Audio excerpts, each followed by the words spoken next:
Like, comment, share and subscribe to Mufti Tariq Masood, famous scholar.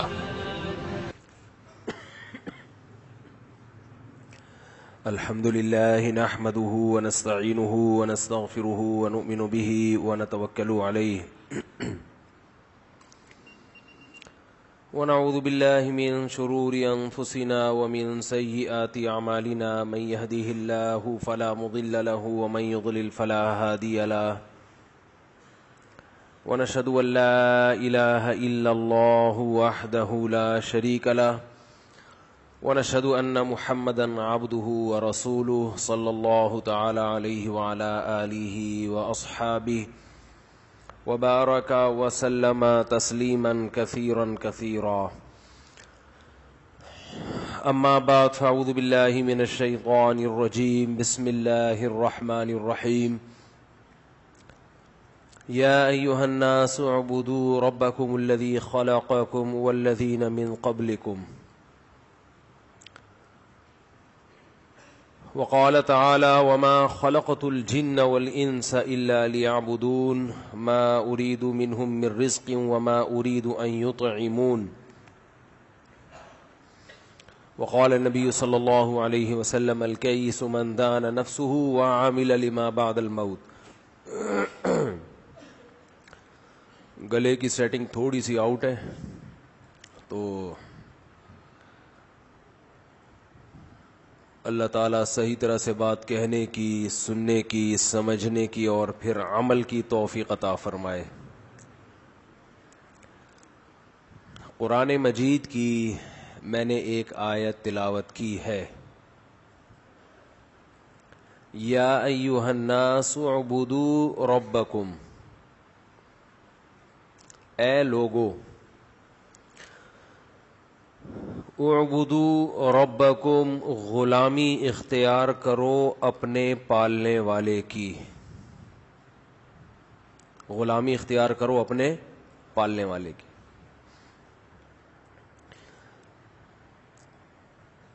الذی خلقکم، جس نے تمہیں پیدا کیا، والذین من قبلکم، اور تمہارے باپ دادا کو بھی اسی نے پیدا کیا۔ الذی جعل لکم الارض مہدا، جس نے زمین کو تمہارے لیے بچھونا بنایا۔ وانزل من السماء ماء، جس نے آسمان سے پانی برسایا۔ فاخرج به من الثمرات، طرح طرح کے پھل پیدا کیے۔ رزقا لکم، تمہاری روزی کے لیے، تمہیں رزق پہنچانے کے لیے۔ اس آیت کا انتخاب میں نے اس لیے کیا،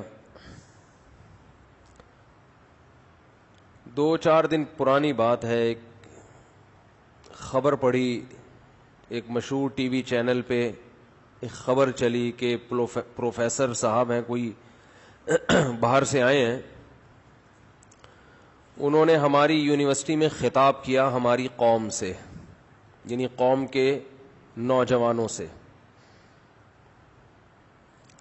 خطاب کے دوران یہ سمجھایا کہ ہمیں مذہب کی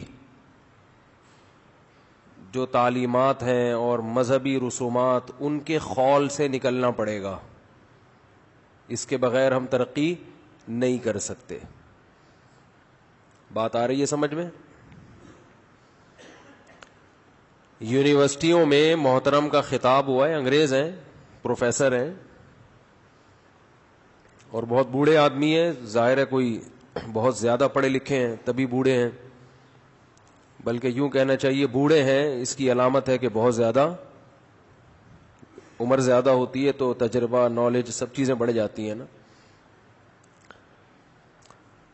تو یونیورسٹی کے جو لڑکے ہیں، لڑکیاں ہیں، ان سے خطاب کے دوران محترم نے ارشاد فرمایا کہ یہ جو مذہب ہے یہ رکاوٹ بنتا ہے بہت ساری چیزوں میں،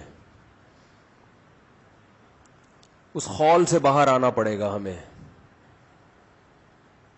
تاکہ ہم دنیا کے شانہ بشانہ چل سکیں، ہمیں بہت آگے جانا ہے۔ یہ تو میں اپنے الفاظ میں ان کے مضمون کو بیان کر رہا ہوں، یعنی سوچ یہی دی جا رہی ہے.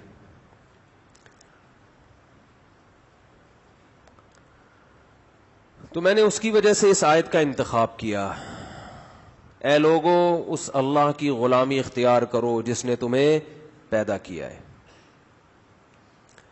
اچھا، محترم کی تقریر سنی اور اسی دوران کسی نے آئنسٹائن کا مجھے ایک پورا مضمون بھیج دیا، پوری ایک تحریر بھیج دی. اب مجھے نہیں پتا وہ آئنسٹائن کے اپنے الفاظ ہیں یا نہیں ہیں، اس تحقیق کا فائدہ بھی نہیں ہے کہ اگر وہ ہیں تو بھی غلط ہیں، نہیں ہیں تو خامخواہ میں جس نے آئنسٹائن کے کھاتے میں ایسی چیز ڈالی وہ قیامت کے دن آئنسٹائن اس سے خود ہی پوچھ لے گا. آئنسٹائن ہمارے نہ ماموں لگتے ہیں نہ خالو لگتے ہیں کہ ہم ان کی طرف سے بلا وجہ دفاع کریں.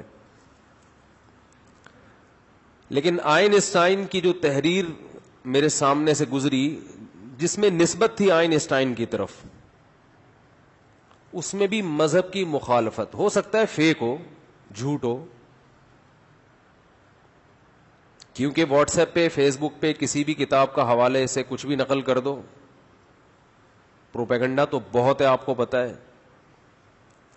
کل مولانا طارق جمیل صاحب کا کوئی کلپ سن رہا تھا، اس میں فرمایا کہ لوگ کہہ رہے ہیں 200 کروڑ کی شادی میں 200 کروڑ خرچہ ہوا. تو اس کی تردید کر رہے تھے بھائی 200 ایسے ہی فیک خبر ہے، یہ 10 لاکھ نکاح پڑھانے والے کو دیے، یہ بھی غلط ہے. اور اگر دیے تو میں کہتا ہوں 20 لاکھ دینے چاہیے تھے یار.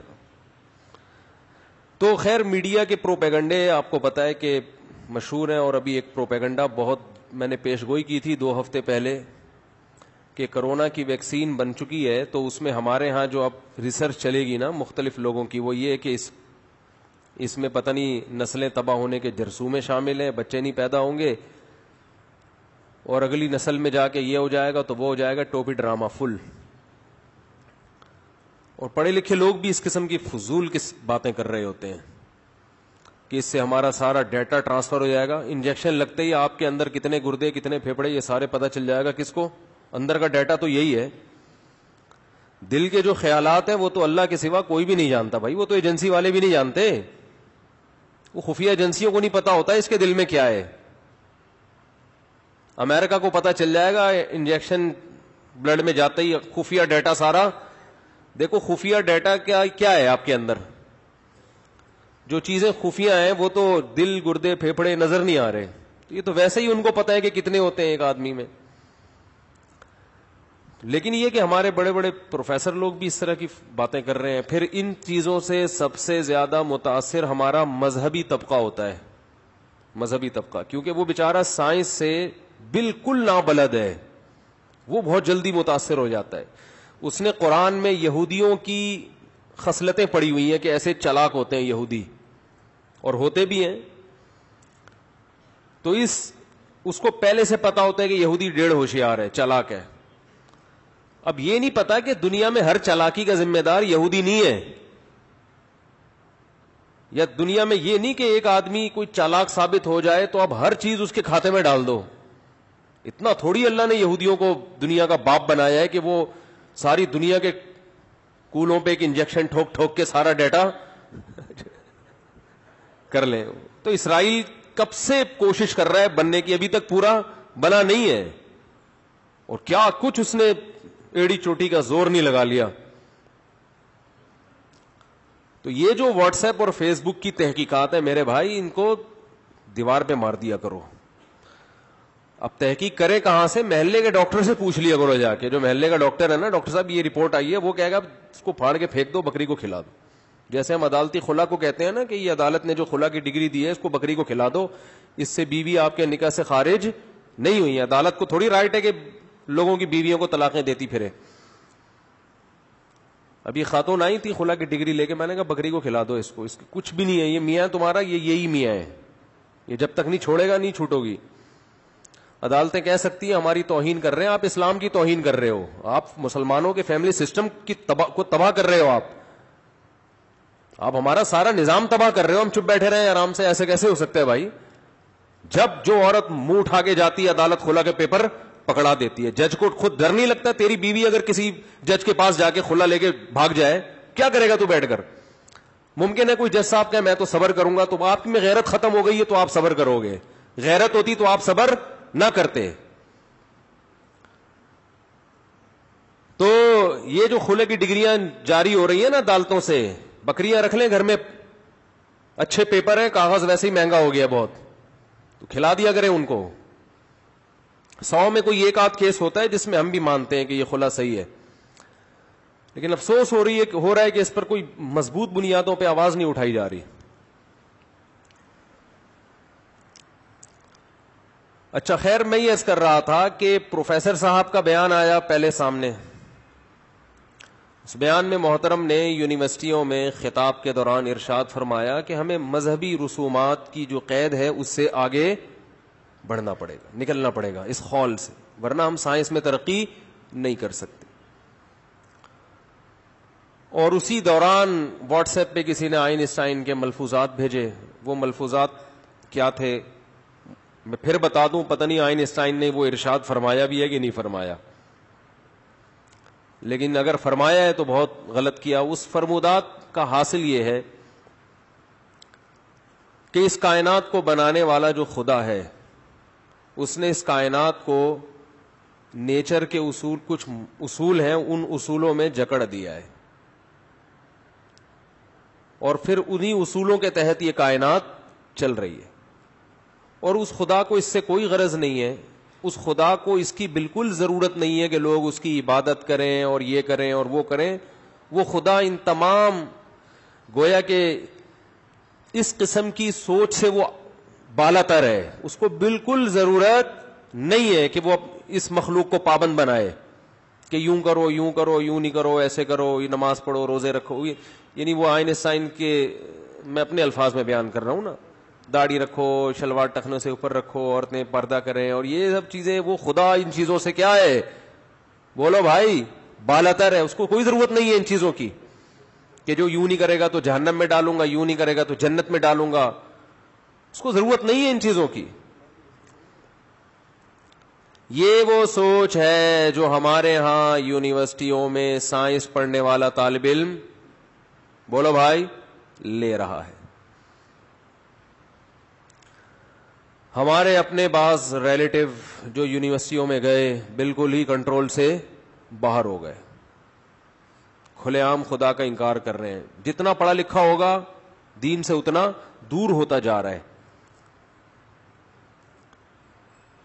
اسے تکبر کہتے ہیں, تکبر. اسے کیا کہتے ہیں؟ تکبر. عربی میں اس کے لیے ایک اور لفظ استعمال ہوتا ہے, انفن فی الماء وسطن فی السماء, ناک پانی میں اور کولے آسمان میں.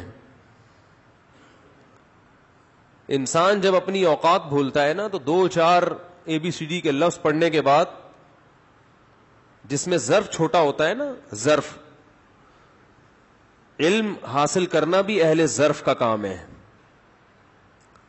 اس کی مثال ایسے, جو غریب آدمی ہو, اچانک پیسہ آ جائے تو اگر ظرف بڑا ہے تو وہ اترائے گا نہیں, لیکن اگر ظرف, سینے کا جو ظرف ہے وہ چھوٹا ہے تو اچانک پیسہ پھر ہضم, بولو نا, نہیں ہوتا. شو بازی میں آ جائے گا, اترانے لگے گا, غریبوں کی توہین شروع کر دے گا. لوگ پھر کہتے ہیں اسے دیکھ کے کہ لگتا ہے کہ نیا نیا پیسہ آیا ہے, کہتے ہیں نا, لگتا ہے خاندانی مالدار نہیں ہے, نیا نیا پیسہ آیا ہے.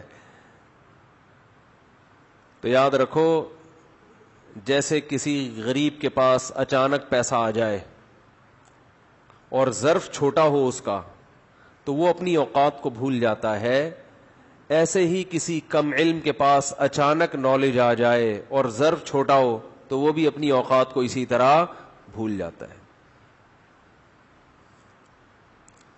تو آج بہت سے لوگ سائنسی ترقی کے نشے میں آ کے خدا کا انکار بھی کر رہے ہیں. کچھ خدا کو تو مان رہے ہیں لیکن مذہب کا انکار کر رہے ہیں. کچھ مذہب کو مان رہے ہیں, مولویوں کا انکار کر رہے ہیں. یہ مولوی دیکھو نا, وہ ہمارے وزیر سائنس ہر تھوڑے دن بعد, کیونکہ سائنس کے وزیر ہیں نا, سائنس اور ٹیکنالوجی کے وزیر ہیں, لہذا ان کے فرائض میں یہ چیز داخل ہے کہ ہر 4 دن کے بعد علماء کے خلاف کوئی نہ کوئی بیان جاری کر دیں. وہ سمجھتے ہیں جب تک بہترین سائنسدان میں کہلا نہیں سکوں گا, جب تک کہ میں علماء اور مذہب کی مخالفت بولو نہیں کروں گا. بعض حضرات یہ بھی دلیل دیتے ہیں کہ اگر مذہب ہمارے لیے اتنا ضروری ہوتا تو گورے کے پاس تو مذہب نہیں ہے, اس نے اتنی ترقی کیوں کر لی؟ بھائی اگر اسلام ضروری ہوتا تو گورا اسلام کے بغیر اتنی ترقی کیوں کرتا؟ وہ تو اسلام کے بغیر ہی کہاں تک پہنچ گئے. ان تمام باتوں کا جواب قرآن کی اس آیت میں ہے. یا ایھا الناس اعبدوا ربکم, اے لوگو اپنے رب کی عبادت کرو جس نے تمہیں پیدا کیا. خدا کی عبادت اس لیے نہیں کی جاتی کہ اس سے ترقی میں اضافہ ہوگا یا نہ کرنے سے ترقی نہیں ہوگی. یہ بہت بڑی بھول ہے آپ کی. خدا کی عبادت اس لیے کی جاتی ہے کہ اس کے احسانات ہیں. جو عبادت نہیں کرتا اللہ کی نظر میں وہ احسان فراموش ہے. آپ کا بوڑھا باپ گھر میں موجود ہے, آپ کی دکان کہتی ہے 24 گھنٹے دکان پہ بیٹھو, لیکن لوگ کہتے ہیں کہ یار تمہارے بوڑھے باپ کے احسانات ہیں, تھوڑا اس کو ٹائم دو, تجارت کا نقصان کر دو, کوئی حرج نہیں ہے. اب آپ یہ دلائل دیں کہ یار اگر میں باپ کو چھوڑ کے شاپ پہ بیٹھوں گا تو معاشی ترقی کروں گا, یہ دلیل درست ہوگی؟ کہنے والا یہ کہے گا کہ معاشی ترقی ہو یا نہ ہو, ہم آپ کو باپ کی خدمت کا اس لیے کہہ رہے ہیں کہ اس نے بچپن میں آپ کی بہت زیادہ خدمت کی ہے, اب اسے ضرورت ہے اب آپ اس کی خدمت کریں. ہمارے ہاں جو یونیورسٹیوں میں پڑھنے والے ہیں نا, ان کے دماغ میں سائنس ٹیکنالوجی ایک چیز مسلط ہو گئی ہے, بس یہی ہے سب کچھ. یہ خود بہت بڑی بھول ہے آپ کی, یہ خود بہت بڑی بھول ہے. باپ کو تو ضرورت ہوتی ہے, اللہ کو ضرورت نہیں ہے. آئنسٹائن نے ارشاد فرمایا نا کہ خدا کو کوئی ضرورت نہیں ہے کہ ہم اس کی عبادت کریں, وہ ان چیزوں سے کیا ہے, پاک ہے. یہ بھی ایک بہت بڑا فالٹ ہے کہ اگر کسی کو کسی چیز کی ضرورت نہیں ہے تو اس کا مطلب یہ ہے, یہ تو انسانوں میں ہے کہ اگر کسی کو کسی چیز کی ضرورت نہیں ہے تو آپ اس کا وہ کام نہ کریں. اللہ نے قرآن میں جگہ جگہ یہ دعویٰ کیا ہے کہ مجھے تمہاری عبادت کی چندہ ضرورت نہیں ہے. ان اللہ لغنی عن العالمین, تمام جہان والوں سے وہ کیا ہے, بے پرواہ ہے. لیکن اللہ کی ایک صفت ہے, اچھائی پہ وہ خوش ہوتا ہے, برائی پہ وہ ناراض ہوتا ہے. ان تکفروا, اگر تم ناشکری کرو گے تو وہ اس سے خوش نہیں ہوگا. وَإِن تَشْكُرُوا يَرْضَهُ لَكُمْ, اگر شکر ادا کرو گے تو وہ خوش ہوتا ہے. وَلَا يَرْضَى لِعِبَادِهِ الْكُفْرَ, وہ اپنے بندوں سے ناشکری پہ راضی نہیں ہوتا.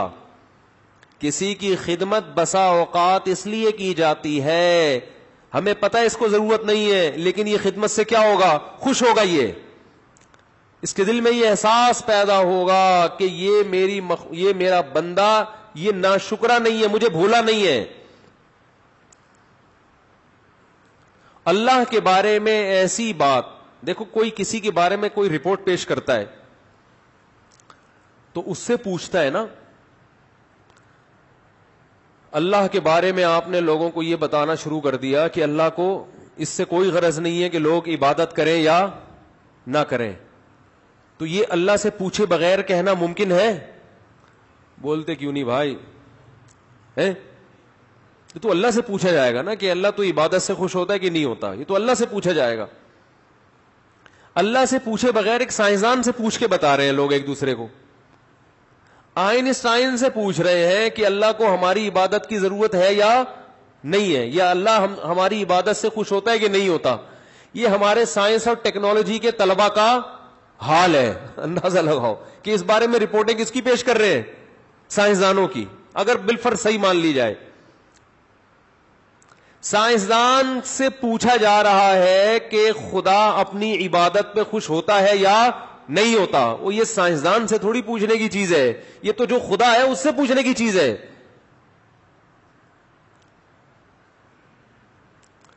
تو عجیب بدحالی ہے, کھوپڑی, ایسا فتنوں کا دور ہے نا کہ کھوپڑی کے علاوہ ہر چیز استعمال ہو رہی ہے. تو یاد رکھو یہ جو دماغ ہے نا, اس کے بارے میں آپ سے سوال ہوگا کہ اس کو صحیح استعمال کیا یا نہیں کیا. ایک دفعہ ایک صاحب تھے, وہ بھی اللہ کو مانتے تو تھے وہ, لیکن ہمارے ہاں تو بہت ساری چیزیں ہیں نا, کچھ تو مان ہی نہیں رہے, اللہ کو ہے ہی نہیں, کچھ مان رہے ہیں تو وہ مذہب کا انکار کر رہے ہیں, کچھ مذہب کو مانتے ہیں, مولویوں کو درمیان سے کیا کر دیتے ہیں, جو مذہب کو جاننے والے ہیں ان کو نکال دیتے ہیں. بہت تھوڑے بچے کچے لوگ آ کے آپ کو ایسے کچھ لگیں گے جو تمیز سے مذہب کو فالو کر رہے ہیں. بہت سے لوگ اسلام کو مانتے ہیں لیکن علماء کو نہیں مانتے, پھر ان کا اسلام ایسا ہے کہ 4-6 آدمیوں کے علاوہ کوئی جنت میں جاتا ہوا نظر بولو آ نہیں رہا. وہ میں نے ایک چٹکلا سنایا تھا نا, دوبارہ سنا دیتا ہوں. ایک آدمی نے خواب دیکھا, یعنی یہ اس پہ بتا رہا ہوں کہ بعض لوگوں کا یہ نظریہ ہے کہ فلاں بھی بزرگ سارے بابے غلط, فلاں بھی غلط, فلاں بھی غلط, فلاں بھی غلط, فلاں بھی غلط, میں کیا ہوں, میں سے. مولانا اشرف علی تھانوی نے اپنے نام کا کلمہ پڑھایا, تو میں کہتا ہوں اگر مولانا اشرف علی تھانوی رحمہ اللہ تعالی نے اپنے نام کا کلمہ پڑھایا تو وہ دائرہ اسلام سے خارج تھے, پھر ان کو مسلمان کہنے کے تکلف کی ضرورت نہیں ہے. آپ میرے سامنے بیٹھیں تو میں آپ سے سوال پوچھوں گا کہ اگر مولانا اشرف علی تھانوی نے اشرف علی رسول اللہ پڑھوایا ہے تو یہی جرم تو مرزا غلام احمد قادیانی کا تھا, اس کو تم کافر بولتے ہو اور مولانا اشرف علی تھانوی کو مسلمان بولتے ہو, کس بیس پہ بولتے ہو؟ یہ منافقت کیسی ہے؟ بات نہیں آ رہی سمجھ میں, میرا خیال ہے لوگوں نے پروپیگنڈا کیا ہے نا کہ حضرت مولانا اشرف علی تھانوی نے اپنے نام کا بولو نا کلمہ پڑھایا. بھائی کلمہ جس نے اپنے نام کا پڑھایا وہ ختم نبوت کا منکر ہے, پھر وہ کافر ہے, وہ اسلام سے خارج ہے. آپ کیوں نہیں بولتے اسلام سے خارج ہے؟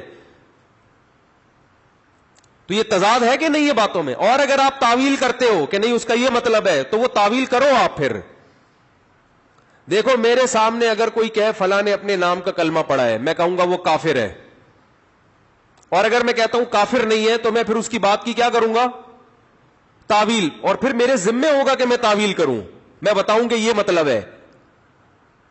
آپ ایک طرف کھلے عام بیانات میں کہتے ہو کہ مولانا اشرف علی تھانوی نے اپنے نام کا کلمہ پڑھایا ہے, اشرف علی رسول اللہ پڑھوایا ہے, دوسری طرف آپ کہتے ہو میں ان کو مسلمان مانتا ہوں, میں تکفیری نہیں ہوں. تو آپ ان کو کس بیس پہ مسلمان مانتے ہیں؟ جو اپنے نام کا کلمہ پڑھوائے وہ مسلمان نہیں ہوتا. مجھ سے اگر پوچھو گے میں کہوں گا یہ جھوٹا الزام ہے, انہوں نے اپنے نام کا کلمہ نہیں پڑھوایا, اور اس الزام کا جواب میں بیان میں دے چکا ہوں جس کا ابھی تک جواب نہیں آیا ہے, کیونکہ جو پورا بیان تھا نا اس کو حذف کر کے محترم نے گول گھمایا اس جواب کو. تو آپ اگر کہتے ہو کہ وہ کافر نہیں تھے تو آپ کے ذمے ہے کہ پھر اس کا مفہوم کیا ہے, کلمہ پڑھایا کہ نہیں پڑھایا, کیا مطلب ہے پھر اس کا. تو اس وقت آپ یوٹیوب پہ مختلف جگہوں پہ جائیں گے, کچھ لوگ بیٹھے ہوئے ہیں جو اسلام کو تو مانتے ہیں, قرآن و حدیث اور حوالے بہت یاد کیے ہوئے انہوں نے, لیکن جب آپ ان کی تقریریں سنیں گے تو آپ کو لگے گا 2-4 لوگوں کے علاوہ دنیا میں جنت میں جانے والا کوئی ہے نہیں. اس پہ مجھے وہ واقعہ یاد آتا ہے, ایک آدمی نے خواب دیکھا, جہنم میں گیا تو دیکھا دیگیں چل رہی ہیں, جہنم میں گیا تو کیا دیکھا, دیگیں پہ دیگیں.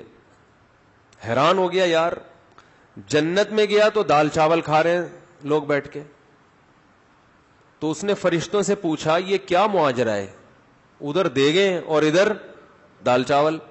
تو فرشتوں نے کہا اب 4 آدمیوں کے لیے دیگ پکائیں کیا.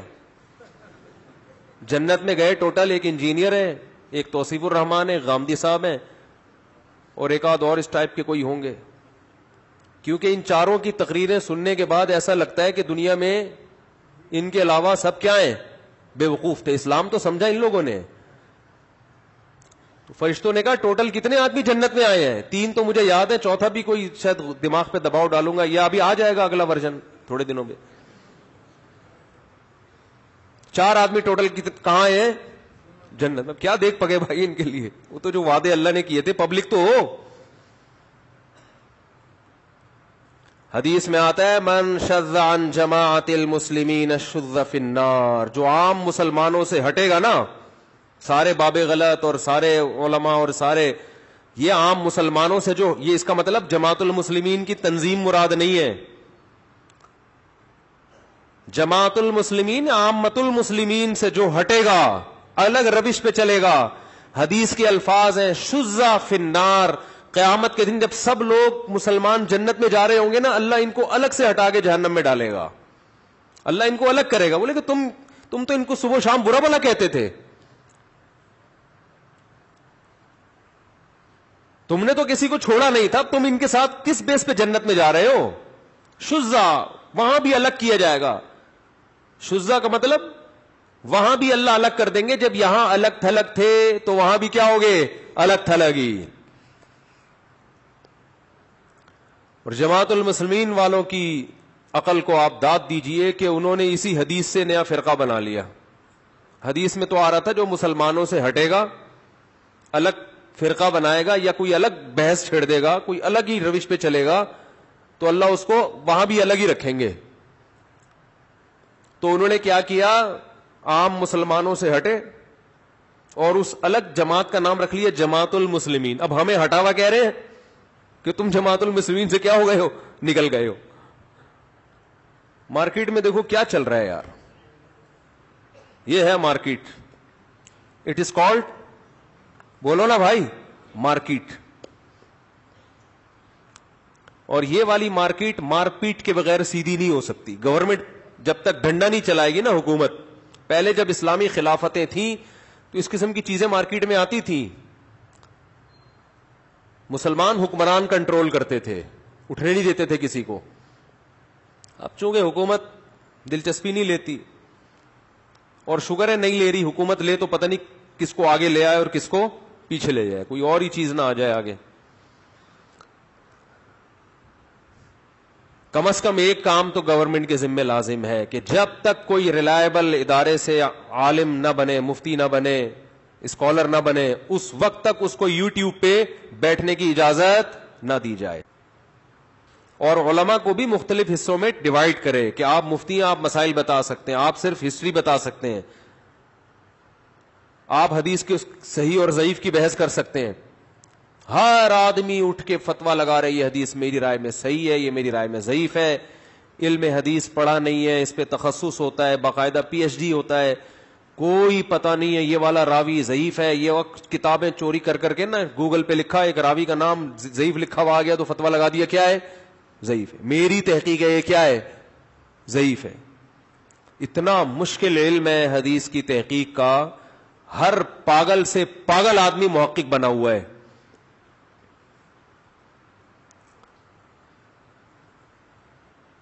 اور یہ جتنی مذہبی آزادی یہاں ہے نا، دوسرے ملکوں میں نہیں ہے.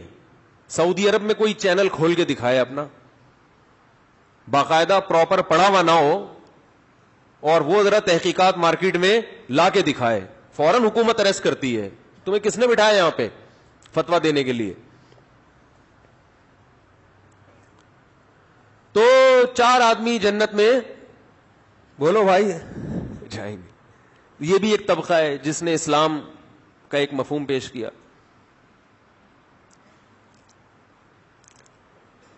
بات سے بات چل پڑی ہے تو ڈاکٹر ذاکر نائک، اللہ تعالیٰ ان کی عمر میں برکت دے، ان کا بھی ایک کلپ نظر سے گزرا.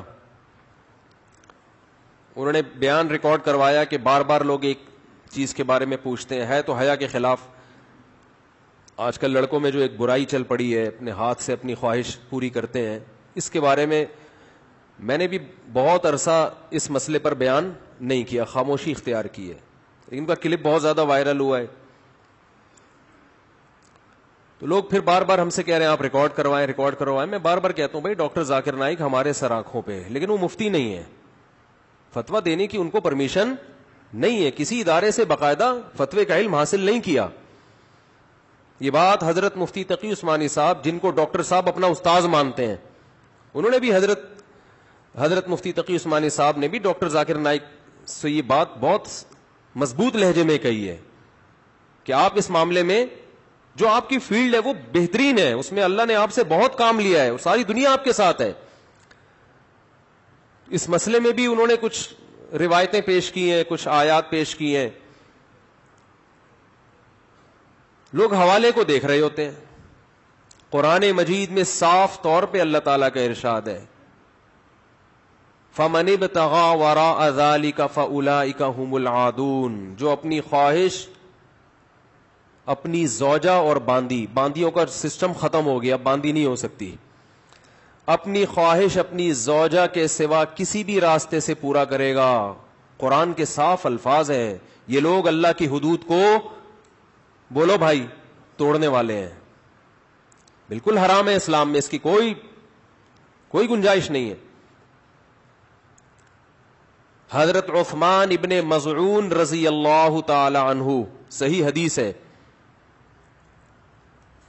یہ فرماتے ہیں کہ ہم جب سفر میں ہوتے تھے تو ہم پہ اپنی بیویوں سے دوری بہت شاق گزرتی تھی. صحت مند تھے نا، تو عورت یعنی اپنی بیوی سے دوری ہم پہ سفر میں بہت شاق گزرتی تھی. ہم نے نبی سے اجازت مانگی کہ ہم اپنے آپ کو خسی کر دیں، اپنی مردانہ قوت کو ختم کر دیں. فنہانا، آپ نے ہمیں اس کی اجازت، بولو، نہیں دی. اگر اس عمل کی ذرا سی بھی گنجائش ہوتی تو صحابی کو اپنے آپ کو کوئی ایسی خوراک کھا کے یا کوئی بھی عمل کر کے اپنے آپ کو خسی کرنے کا خیال آتا؟ بولو کیا ہو گیا بھائی؟ خیال آتا اپنے آپ کو؟ ان کو پتا ہے ہمارے پاس بیوی سے کانٹیکٹ کے علاوہ اور کوئی راستہ نہیں ہے، تو نبی سے اجازت مانگ رہے ہیں کہ ہم پہ بہت گناہ کا خطرہ ہوتا ہے، زنا کا خطرہ ہوتا ہے، بہت شاق گزرتا ہے ہمارے اوپر یہ عمل، ہمیں اجازت دیتی ہم کوئی چیز کھا لیں. آپ نے فرمایا نہ، بلکہ کیا فرمایا؟ تزوجوا الودود الولود فانی مباہی بکم الامم.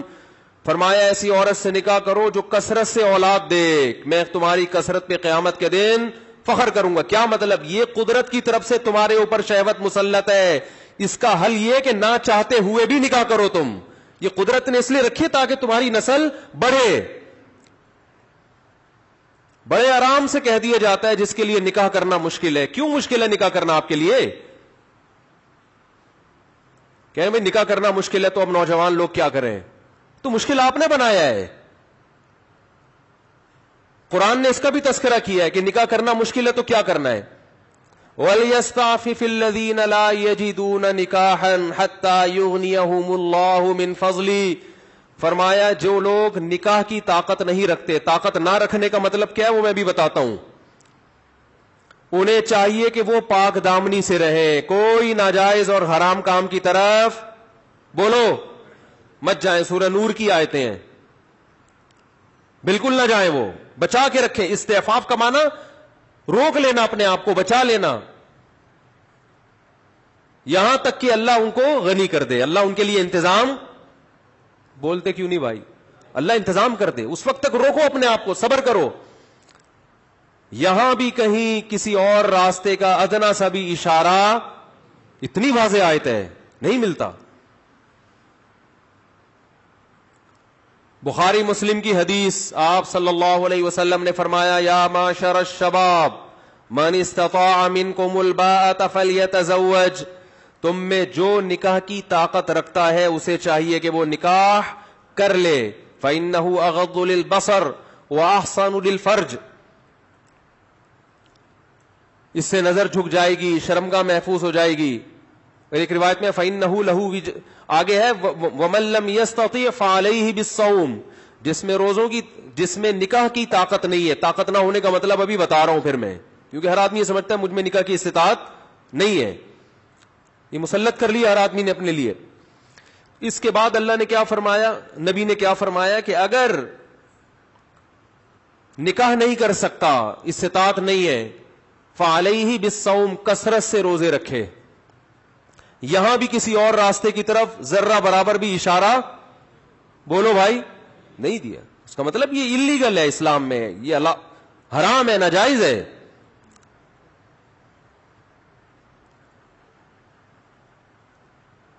باقی رہا یہ مسئلہ کہ فلاں نے یہ لکھا، تو جب آپ اسلامی فقہ میں لاکھوں علماء گزرے ہیں، لاکھوں فقہا، تو کہیں نہ کہیں کسی کے نہ کسی کا کوئی قول نکل آتا ہے. ایسے تو بہت ساری چیزیں حلال ہو جائیں گی. آپ اگر تلاش کرنے پر آئیں تو بہت سارے اقوال آپ کو مل جائیں گے. یہ علماء کو پتا ہوتا ہے کہ کون سا قول اس قابل ہے کہ اس قول کو لفٹ کرائی جائے، کون سا قول اس قابل ہے کہ بس یہ اس کی کوئی حیثیت نہیں ہے. امام احمد ابن حنبل کی طرف نسبت کی جاتی ہے قول کی، لیکن جو حنبلی علماء ہیں، امام احمد ابن حنبل ایک ایسے فقیہ ہیں جن کے بہت سارے مسئلوں میں دو دو تین تین اقوال ملتے ہیں. یہ ہے ان کے مذہب میں ایسا ہے. تو فقہ حنبلی میں جو بڑے جید علماء ہیں ان سے پوچھا جائے گا کہ فتویٰ کس قول پر ہے، تو فقہ حنبلی میں فتویٰ اس کے حرام اور ناجائز ہونے پر ہے. تو ایسے تو بہت سارے اقوال مل جائیں گے. اور قرآن کی طرف ہم آتے ہیں. قرآن مجید میں 5ویں پارے کا آپ پہلا رکوع پڑھیں. اللہ نے فرمایا وَمَن لَّمْ يَسْتَطِعْ مِنكُمْ طَوْلًا أَن يَنكِحَ الْمُحْصَنَاتِ الْمُؤْمِنَاتِ فَمِمَّا مَلَكَتْ أَيْمَانُكُم مِّن فَتَيَاتِكُمُ الْمُؤْمِنَاتِ، تم میں جو آزاد عورت سے نکاح کی طاقت نہیں رکھتا اسے چاہیے کہ وہ کسی کی باندی سے نکاح کر لے. اس کو خوب اچھی طرح سمجھیں، یہ موضوع چل گیا تو میں اب کمپلیٹ کر لوں. وہ کسی کی باندی سے، اب باندیاں نہیں ہوتی یہ ذہن میں رکھیں، باندی سے نکاح کرنے میں نقصان ہی نقصان ہے. کیونکہ باندی، کسی کی باندی جو ہوگی نا آپ کی بیوی ہوگی، لیکن خدمت وہ اپنے مولا کی کرے گی. سمجھ میں آ رہی ہے بات؟ اس سے جو بچہ پیدا ہوگا غلام ہوگا، یعنی آپ کا بچہ غلام پیدا ہو رہا ہے. کتنے نقصانات ہیں. لیکن قرآن نے کہا کہ لمن خشی العنت منکم، جس کو زنا کا خطرہ ہے اسے چاہیے کہ وہ کیا کر لے، کسی اور راستے کی طرف جانے کے بجائے کسی کی باندی سے نکاح کر لے. اگرچہ اس میں اتنے سارے نقصانات ہیں، نکاح کی جو مصلحت ہیں وہ حاصل نہیں ہوتی اس میں، لیکن پھر بھی عورت سے ریلیشن یہ ایک نیچرل ہے. اللہ نے عورت کو مرد کے لیے اور مرد کو کس کے لیے، عورت کے لیے. تو اس نیچر پہ باقی رکھنے کے لیے اللہ نے حکم دیا کہ اتنا نقصان والا نکاح ہے پھر بھی کسی اور راستے کی طرف جانے کے بجائے یہ کام کر لو. اس میں صاف اللہ نے بتا دیا ہے کہ اگر کسی کو زنا کا خطرہ ہے تو نکاح میں اپنا معیار کیا کر دے، وہ بولو کم کر دے. آج جو لوگ کہتے ہیں نا میں ہمارے نکاح نہیں ہو رہا، آپ کو آپ کی مرضی کا رشتہ نہیں مل رہا ہوتا. آپ نے ایک اسٹینڈرڈ بنایا ہوا ہے کہ مجھے ایسا رشتہ چاہیے. قرآن تو کہہ رہے کسی کی لونڈی سے نکاح کر لو،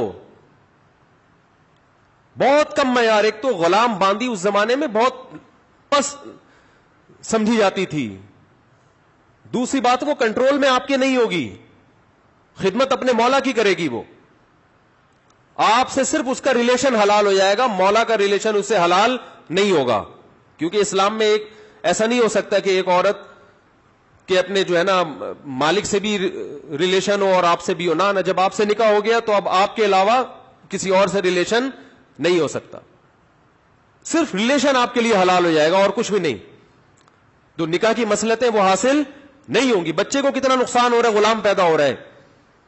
لیکن قرآن نے کہا کہ کسی اور راستے کی طرف جانے سے بہتر ہے کہ یہ کام. کیوں؟ اسلام دین فطرت ہے، وہ آپ کو کبھی بھی نیچر سے نہیں ہٹائے گا. اللہ نے مرد میں یہ شہوت رکھی ہے عورت کے لیے، اور عورت میں رکھی ہے کس کے لیے، مرد کے لیے. اس کے علاوہ کوئی راستہ حلال نہیں ہے، سب دروازے اللہ نے بند کر دیے ہیں.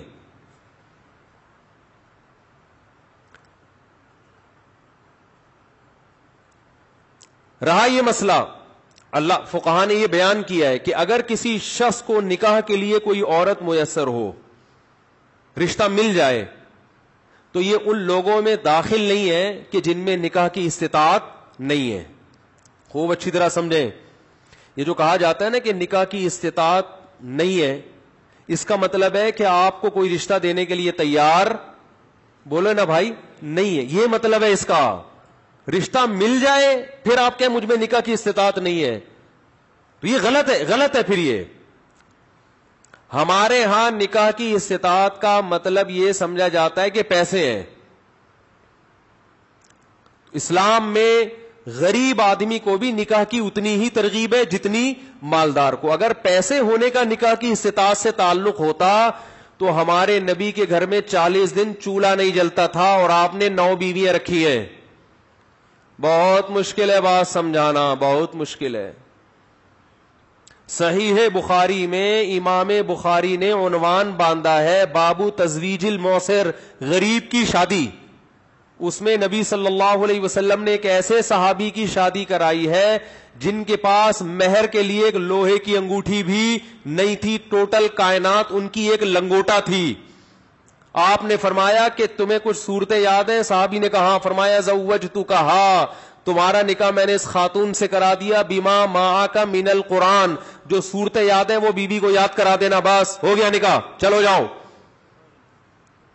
یہ تو آپ کی ٹینشن ہے جیب میں پیسے ہونا نہ ہونا. ہاں یہ ضرور ہے, آپ کہہ سکتے وہ نان نفقہ کیسے پورا کریں گے؟ بیوی کے اسٹینڈرڈ کا نان نفقہ دینا لازم ہے نا شریعت میں.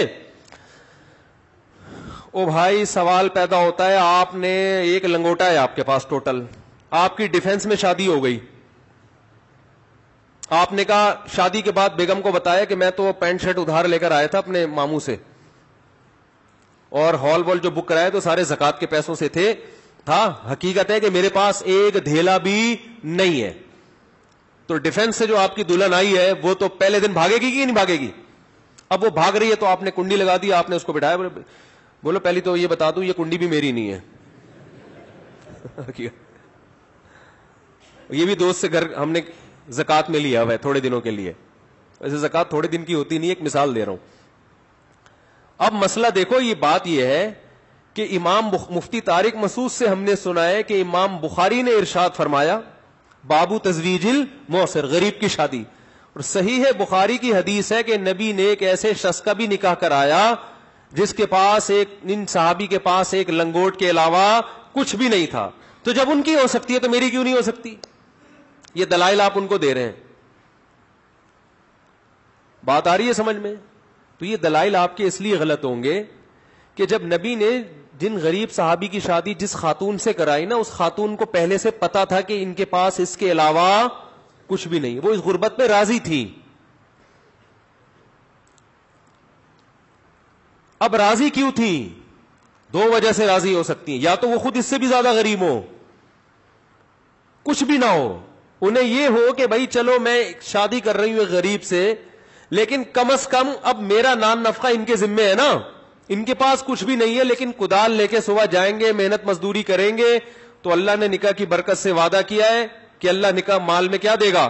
برکت دے گا. سورہ نور میں اللہ کا ارشاد ہے نکاح کرو ان یکونوا فقراء یغنیہم اللہ من فضلہ, فقیر ہوگے تو اللہ اپنے فضل سے غنی کر دے گا. تو آج زندگی بھر یہ خود بھی تو بھوک سے نہیں مرے نا, کچھ نہ کچھ تو 1-2 ٹائم کی روٹی کا انتظام کر لیتے ہوں گے, تو اب میرے لیے بھی کریں گے. تو میں رزق کی فکر سے کیا ہو گئی؟ آزاد. یکنشد 2 شد ہو گئے بھائی. اور اللہ نے کھلایا ان کو, ہمیشہ رہے وہ, نہ غربت سے ان کا انتقال ہوا, نہ کوئی مسئلہ ہوا. بھائی پہلے بھی کدال لے کے صبح نکلتے تھے, 2 وقت کی روٹی کا انتظام ہو جاتا تھا, تو اب 2 آدمیوں کی 2 وقت کی روٹی کا اللہ انتظام کرا دیں گے. جب بچہ پیدا ہوگا تو 3 کا انتظام کرا دیں گے. 2 ہاتھ تو دیے نا اللہ نے. لوگ کم بخت اپنی وہ جو ہے نا اکاؤنٹ میں پیسے تو دیکھ رہے ہوتے ہیں کہ کتنے پیسے پڑے ہیں, جیب بٹوے میں کتنے, یہ نہیں دیکھ رہے تھے اللہ نے مجھے 2 ہاتھ اور 2 ٹانگیں دی ہے, یہ کمانے کا ذریعہ ہے, دماغ دی ہے, کھوپڑی دی ہے, بیٹھو پلان بناؤ, 10 طریقے آپ کو کمانے کے آپ کی کھوپڑی میں آئیں گے. وہ بٹوا دیکھ رہا ہے بیٹھ کے. تو اسلام نے آپ کو اجازت دی ہے کہ آپ کی جیب میں دھیلا بھی نہ ہو پھر بھی آپ نکاح کریں. نبی نے جو 9 بیویاں رکھی ہیں اسی غربت میں, اس لیے کہ جن عورتوں سے آپ نے نکاح کیا وہ اس غربت میں آپ کے ساتھ راضی تھی, ان کو پہلے سے پتا تھا کہ یہ مسکین ہے, گھر میں روٹی نہیں ملے گی, جیسے یہ توکل پہ چلیں گے ہم بھی توکل پہ چلیں گے. اور جب امہات المومنین نے نبی سے مطالبہ کیا کہ ہمارے ہاں بہت زیادہ غربت ہے, تو اللہ نے فرمایا اے نبی ان سے کہہ دیجئے کہ اسی غربت میں میرے ساتھ راضی ہو تو ٹھیک ہے, اگر راضی نہیں ہو تعالینا امتعکن واسرحکن سراحا جمیلا, نہیں ہے تو کوئی بات نہیں, میں نے کوئی زبردستی تمہیں مجبور نہیں کیا اپنے ساتھ رہنے پر, آؤ میں تمہیں طلاق کا اختیار دیتا ہوں, اپنے اوپر طلاق واقع کرو اور جاؤ عدت کے بعد جہاں چاہے نکاح کرو. تو بہت کلیئر کیا ہے نا معاملے کو. تو آپ کی غربت کی وجہ سے سامنے والی پارٹی آپ کو ریجیکٹ کر دے اس کو حق ہے, لیکن اگر آپ کو رشتہ مل رہا ہے اور وہی رشتہ ملے گا جو آپ سے بھی زیادہ غریب ہوگا, تو پھر آپ یہ نہیں کہہ سکتے کہ مجھ میں نکاح کی استطاعت نہیں ہے. آج جو لوگ کہتے ہیں نا ہمیں نکاح کی طاقت نہیں ہے اور پھر حرام کاریوں کی طرف جاتے ہیں, ہینڈ پریکٹس اور یہ اس طرح کے جو بیہودہ حرکتیں ان کی طرف جاتے ہیں, یہ قیامت کے دن کا یہ عذر قابل قبول نہیں ہے. بھائی آپ غریب لڑکی سے کرو, جھگیوں میں جاؤ وہاں کرو نکاح. یہ آپ نے دنیا کو چونکہ مسافر خانہ نہیں سمجھا, ہر آدمی کا ایک اسٹینڈرڈ ہے. ایک صاحب مجھے کہنے لگے اتنے بچے ہو گئے اگر جیب میں پیسے نہ ہو پڑھانے کے تو کیا کریں گے؟ میں نے کہا ٹماٹر بیچیں گے اور کیا کریں گے, کیا اس میں ٹماٹر, یہ ٹماٹر بیچنے والے کیا جہنم میں جائیں گے کیا؟ نہیں تو اتنے بچے ہمارے ٹماٹر بیچیں گے. وہ بھائی جان دنیا مسافر خانہ ہے, یہاں صدر زرداری بھی قبر میں جائے گا, مسلم لیگی بھی قبر میں جائیں گے, مریں گے سالے, سب نے مرنا ہے. وہ فرعون کہاں گیا جو اتنا بڑا بادشاہ تھا؟ جنرل مشرف بھی بیمار پڑے ہوئے, تھوڑے دنوں میں اطلاع آ جائے گی, سب کی آئے گی, یہ کوئی بری بات نہیں ہے, میری بھی آئے گی آپ کی بھی آئے گی. اس کو اتنا مسلط کر لیا کھوپڑی کے اوپر. یہ دنیا کی محبت ہے, یہ ایجوکیشن نہیں ہے. اس کو ایجوکیشن یا ترقی نہیں کہتے, یہ دنیا مردار سے عشق ہے, اور اس عشق کی سزا دنیا میں اللہ دیتا ہے, دماغ کا سکون چھین لیتا ہے. پڑھاؤ اپنے بچوں کو, اچھے سے اچھا بناؤ, ڈاکٹر بناؤ, انجینئر بناؤ, بن گیا ٹھیک ہے, نہیں بنا کوئی بات نہیں, رکشا چلائے گا, کوئی ٹینشن کی بات نہیں ہے. ہمارے نبی نے کیسی مثالیں دے دے کے ہمیں سمجھایا, ہم کو انگریز تھوڑی ہے بھائی. کیسی مثالیں دی نبی صلی اللہ علیہ وسلم نے. پچھلی امتوں کی مثال دی کہ ایک عورت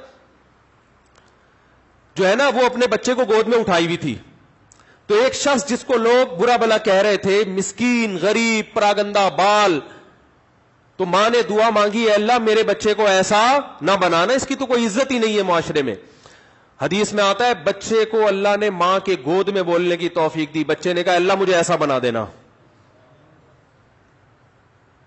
دوسرا بڑی عالی شان سواری میں گزرا,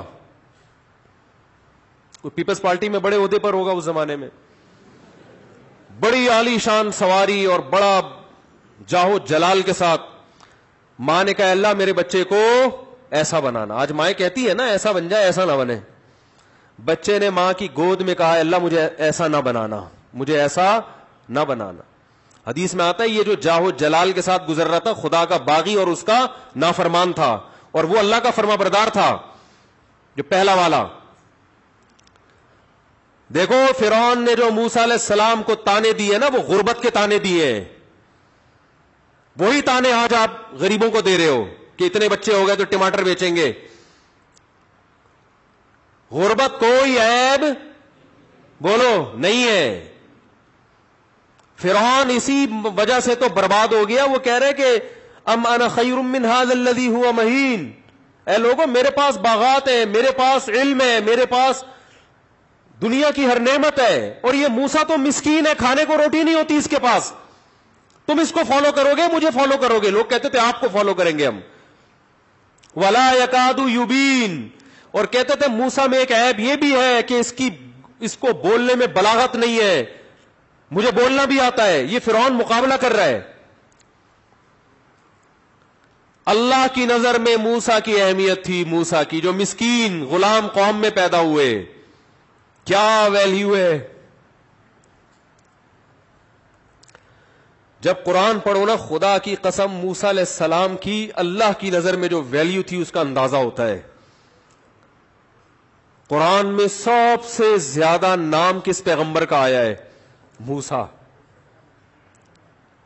اور مسکین غلام قوم میں پیدا ہوئے, اپنے آپ کو قتل سے بچاتے پھر رہے ہیں, کہ غلطی سے قتل بھی ہو گیا تھا, بچاتے پھر رہے ہیں. بکریاں چرائی ہیں 10 سال نکاح کے لیے ہے. غربت کا عالم دیکھو. ان کی اہلیہ کے والد نے کہا اپنی بیٹی کا نکاح آپ کے ساتھ اس شرط پہ کروں گا کہ 10 سال بولو بکریاں چراؤ. اور کوئی آپشن نہیں تھا. کتنا بڑا مہر نا, ٹھیک ٹھاک بھاری بھرکم مہر ہے. انہوں نے فرمایا کہ کوئی بات نہیں, اور اس کے علاوہ میرے پاس نکاح کے لیے کوئی آپشن نہیں ہے. کوئی بات نہیں, 10 سال بکریاں چرائیں گے. جو تکبر فرعون کی کھوپڑی میں تھا نا اس وقت, وہی ہمارے آج پڑھے لکھے لوگوں کے دماغوں میں بیٹھ چکا ہے.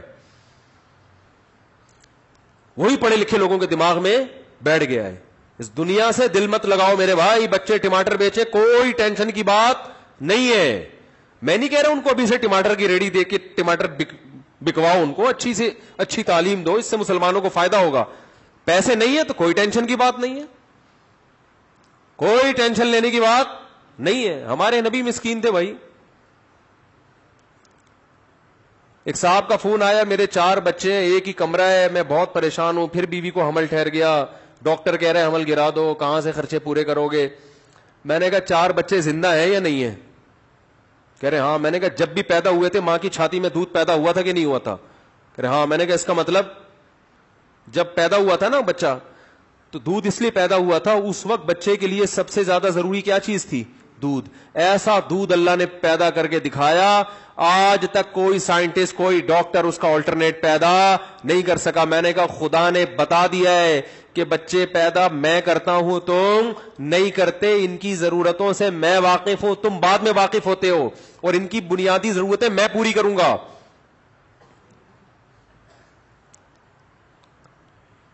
میں نے پھر لندن میں ایک ڈاکٹر صاحب کو فون کیا کہ ان کو کوئی ڈاکٹر کہہ رہے حمل گرا دو. اس نے کہا یہ پوری دنیا میں اللیگل ہے, ایک دن کا حمل بھی گرانا سوائے 2-4 ملکوں کے, پوری دنیا میں کیا ہے بولو؟ اللیگل ہے, ایک دن کا حمل بھی. اور لندن میں انہوں نے کہا کہ 13 سال کی لڑکی اگر زنا سے حاملہ ہو جائے وہ بھی حمل نہیں گرا سکتی. بہت مشکل ہے بات سمجھانا, بہت مشکل. کسی بچی سے جبرن زنا ہوا یو کے میں اگر, اور بچی کی عمر کتنی ہے 13 سال, پریگننٹ ہو گئی, یو کے کا لا یہ ہے کہ وہ پریگننسی ضائع بولتے کیوں نہیں کر سکتی.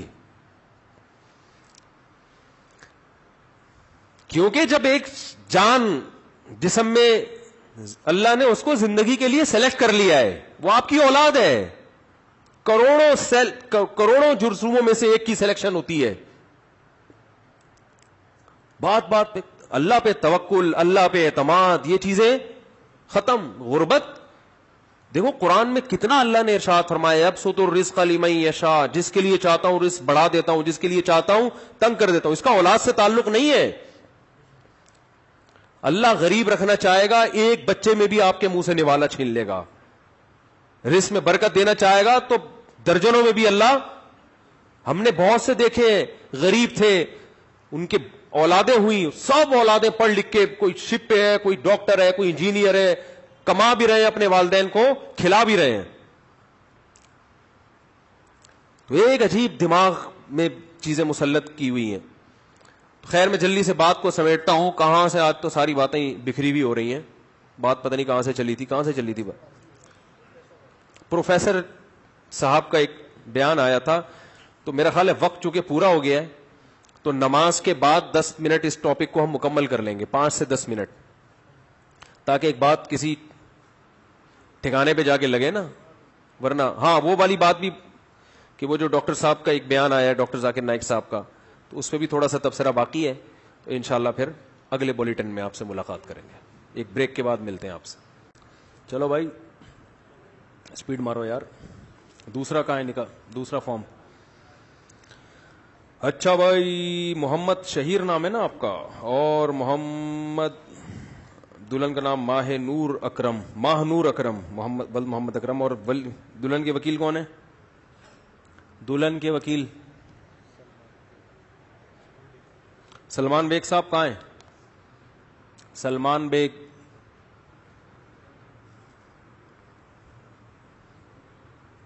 دلہن کے وکیل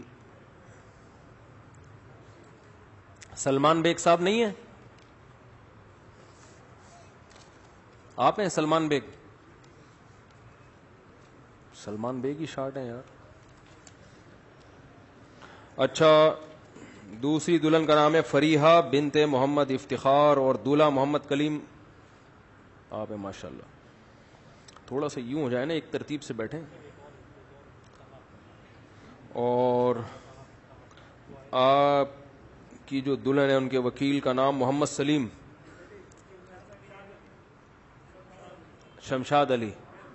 آپ نے مجھے اجازت دی ہے کہ میں فریحہ بنت محمد افتخار کا نکاح محمد کلیم ول محمد نعیم سے 25,000 مہر کے عوض میں کروں، اجازت ہے؟ ٹھیک ہے، تشریف رکھیں. ان کے وکیل کہاں ہیں بھائی؟ وہیں سے اجازت پارسل کرتے ہیں بس. اچھا بھائی، ابے وکیل کدھر گئے؟ سلمان بیگ صاحب کہاں ہیں؟ وہیں سے اجازت پارسل کریں. آپ ہے نا ماہنور اکرم بنت محمد اکرم کا نکاح میں 2 لاکھ روپے مہر کے عوض میں محمد شہیر ول محمد ظہیر نوری کرا دوں، اجازت ہے؟ بس. اور کون ہے؟ کوئی بات نہیں، فارم آتا رہے گا. آپ دلہن کے وکیل کہاں ہیں؟ فارم تو سگنیچر ہوتے رہیں گے بعد میں. آپ ہیں؟ کیا نام ہے دلہن کا؟ زحا دعا خالد بنتے خالد انجم. تو آپ نے مجھے اجازت، مہر کتنا طے ہوا ہے؟ 50,000. آپ نے اجازت دی ہے کہ میں دعا خالد کا نکاح ان سے کراؤں؟ یہ جو دولہا بیٹھے ہوئے، اجازت ہے نا؟ بس صحیح ہوگا.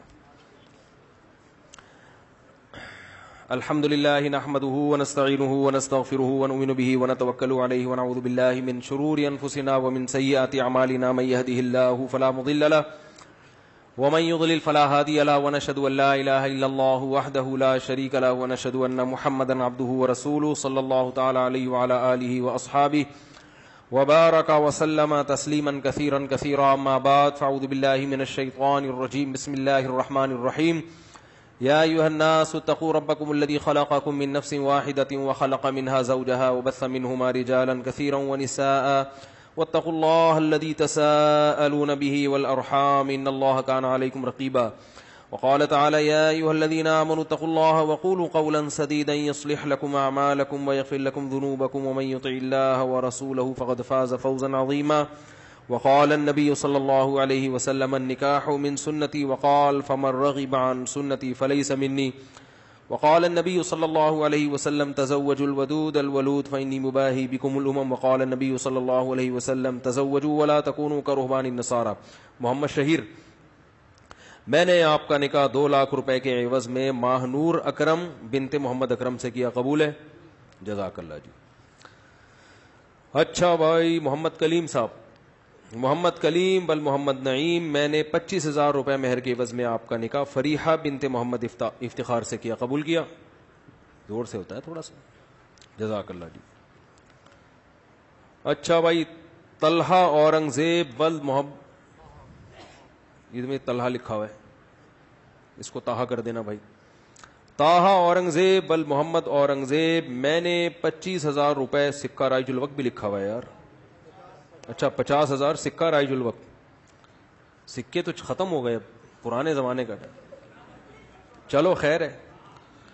50,000 روپے سکہ رائج الوقت کے مطابق میں نے آپ کا نکاح، یہ کہاں گئی؟ ہاں، دعا خالد بنت خالد انجم سے کیا. انجم ہی ہے نا؟ بنت خالد انجم. دعا خالد بنت خالد انجم سے میں نے آپ کا نکاح کیا، قبول کیا؟ جزاک اللہ. دعا کریں اللہ تعالیٰ ان تینوں جوڑوں کو سلامت رکھے محبت کے ساتھ. الحمدللہ رب العالمین والعاقبۃ للمتقین والصلاۃ والسلام علی رسولہ الکریم وعلی آلہ وصحبہ اجمعین. اے اللہ ان نکاحوں کو اپنے دربار میں قبول فرما. اے اللہ ان تینوں جوڑوں کو محبت الفت کے ساتھ عافیت کے ساتھ زندگی گزارنے کی توفیق نصیب فرما. اس نکاح کی برکتیں ان تینوں کو کامل طور پہ نصیب فرما. اے اللہ اس نکاح کو ان کے خاندانوں میں جوڑ کا ذریعہ بنا. خاندانوں میں محبت الفت کا ذریعہ بنا. آپس کے اختلاف و انتشار سے, لڑائی جھگڑوں سے, ہر قسم کے شیطان کے شر سے اللہ ان کی حفاظت فرما. اے اللہ ان کے خاندانوں کی بھی آپس کے اختلاف و انتشار سے اور شیطان کے شر سے حفاظت فرما. اے اللہ اس نکاح کی برکتیں ان کے خاندانوں کو کامل طور پہ نصیب فرما. جس کی جو جائز مراد ہو اے اللہ اس کی مراد کو پورا فرما. اللہم انا نسألک من خیر ما سألک منہ نبیک محمد صلی اللہ علیہ وسلم ونعوذ بک من شر ما استعاذک منہ نبیک محمد صلی اللہ علیہ وسلم. انت المستعان وعلیک البلاغ ولا حول ولا قوة الا باللہ. صلی اللہ تعالی علی خیر خلقہ محمد وعلی آلہ وصحبہ اجمعین برحمتک یا ارحم الراحمین. اللہ تعالیٰ بہت مبارک کرے بھائی آپ تینوں کو. اچھا گلے ویلے اگر ملنا ہو تو اس طرف جائیں, ٹھیک ہے نا, تھوڑا احتیاط کریں. کرونا بہت اسپیڈ کے ساتھ پھیلا ہوا ہے تو تھوڑا ڈسٹینس رکھیں تو اچھا ہی ہے, ثواب ملے گا انشاءاللہ اس میں. اچھا بھائی ہم وہ اپنا ٹاپک مکمل کرتے ہیں. ہاں ڈاکٹر ذاکر نائک صاحب تو اللہ ان کو جزائے خیر دے. یہ میرا مقصد ہرگز ان کی ذرا سی بھی توہین میں سوچ بھی نہیں سکتا. اللہ نے ان سے جو کام لیا ہے, یہ تو علمی اختلافات تو ہوتے ہیں نا, علماء میں بھی ہوتے ہیں, تو یہ کوئی اتنی بڑی بات نہیں ہے. اختلافات کا اپنے اندر حوصلہ پیدا کرنا چاہیے, سمجھ رہے ہو. ایسا کبھی نہیں ہو سکتا کہ سارے ایک ہی چیز پہ ہمیشہ جمع ہو جائیں. اختلافات چلتے رہیں گے, تو کبھی یہ نہیں سمجھنا چاہیے کہ کسی سے اختلاف کرنا اس کی گویا توہین ہے, ایسا کچھ نہیں ہے. تو مجھے چونکہ یہ تھا کہ ڈاکٹر صاحب نے جو بھی بیان دیا اس میں انہوں نے صاف لفظوں میں جائز تو ایک دفعہ بھی نہیں کہا, لیکن لوگ اس کا غلط مطلب لے سکتے ہیں. ہماری جو نوجوان نسل ہے نا, یہ اس کو تو موقع چاہیے, تو وہ غلط مطلب لے سکتے ہیں اس کا. تو اس لیے اسلام میں اس عمل کی قطعاً اجازت نہیں ہے. اور میں جلدی جلدی ان دلائل کو ریپیٹ کر دیتا ہوں.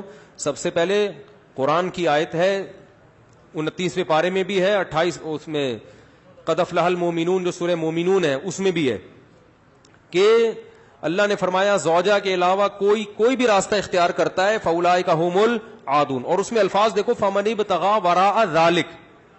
ذالک جو ہے نا یہ بلاغت ہے. ذالک اس میں اشارہ, جب ہاتھ سے اشارہ کرتے ہیں نا اس وقت کہا جاتا ہے. گویا اللہ تعالیٰ آپ کو آپ کی زوجہ کی طرف اشارہ کر کے کہہ رہے ہیں کہ یہ جو بیوی ہے نا, بیوی کے یہ والا آپشن, اس کے علاوہ آپ کے پاس کوئی دوسرا آپشن نہیں ہے. اشارہ کر دیا. اس میں اور بلاغت ہے کہ یہ اسی میں بند ہے, آپ کے پاس اپنی خواہش پوری کرنے کے باقی تمام دروازے بند. وراء ذلک اللہ نے فرمایا یہ جو راستہ میں بیان کر رہا ہوں, یہ اشارہ کر دیا, الا علی ازواجہم او ما ملکت ایمانہم. تو بہت زیادہ غلو ہے اس آیت میں, مبالغہ ہے یہ بتانے کے لیے کہ تمام راستے اس کے علاوہ بند ہیں. دوسرا قرآن میں سورہ نور کی جو آیتیں ہیں وَلْيَسْتَعْفِفِ الَّذِينَ لَا يَجِدُونَ نِكَاحًا, جو نکاح نہیں پاتے, موجود نہیں پاتے نکاح, انہیں چاہیے کہ پاک دامنی کے ساتھ رہیں. وہ یہاں بھی ہے. اور نکاح موجود نہ پانے کا مطلب کیا ہے کہ آپ کی مالی حیثیت ایسی ہے کہ اس کے حساب سے آپ کو کوئی رشتہ دینے کے لیے تیار نہیں ہے. تیسری آیت 5ویں پارے کی ابتدائی آیتیں ہیں, اس میں اللہ نے فرمایا کہ جو آزاد عورت سے نکاح کی طاقت نہیں رکھتا وہ کسی کی باندی سے نکاح کر لے. تو اب باندیاں تو نہیں ہے, مطلب قرآن کا حاصل یہ ہے کہ اپنا معیار نکاح میں گرا دے, نقصان کرے اپنا, کوئی بات نہیں ہے, لیکن پھر بھی دوسرے راستے ان کو اختیار نہیں کر سکتا. تو اس لیے اگر آپ کے پاس پیسے نہیں ہے, کوئی نکاح کے لیے تیار نہیں ہے, اپنا معیار آپ گرائیں, آپ کو دوسرے راستوں ہینڈ پریکٹس اور اس جیسے بے حیائی کی آپ کو اجازت, نہ زنا کی طرف نہ کسی اور راستے کی طرف جانے کی اجازت ہے. یہ تیسری دلیل ہو گئی کہ نکاح کا معیار آپ کو گرانا پڑے گا اپنا. اور رہا یہ مسئلہ کہ یہ کیسے ہو سکتا ہے, میرا تو اسٹینڈرڈ ہے, تو بھائی دنیا کو مسافر خانہ سمجھو, تو اسٹینڈرڈ گیا تیل لینے, ٹھیک ہے نا, اچھے سے اچھے کی تلاش کریں لیکن برائی سے تو اچھا ہے نا. حضرت عبداللہ بن عباس رضی اللہ عنہ سے روایت ہے کہ ایک شخص آیا, اس نے کہا کہ میں ہاتھ سے اپنے آپ خواہش پوری کرتا ہوں, ایک روایت ہے. تو حضرت عبداللہ بن عباس نے نفرت سے منہ پھیر لیا اور فرمایا کہ تو باندی رکھ لیتا, یہ تیرے لیے زیادہ بہتر. تو یہ تیسری دلیل ہو گئی. چوتھی دلیل صحیح حدیث ہے حضرت عثمان بن مظعون رضی اللہ تعالی عنہ کی.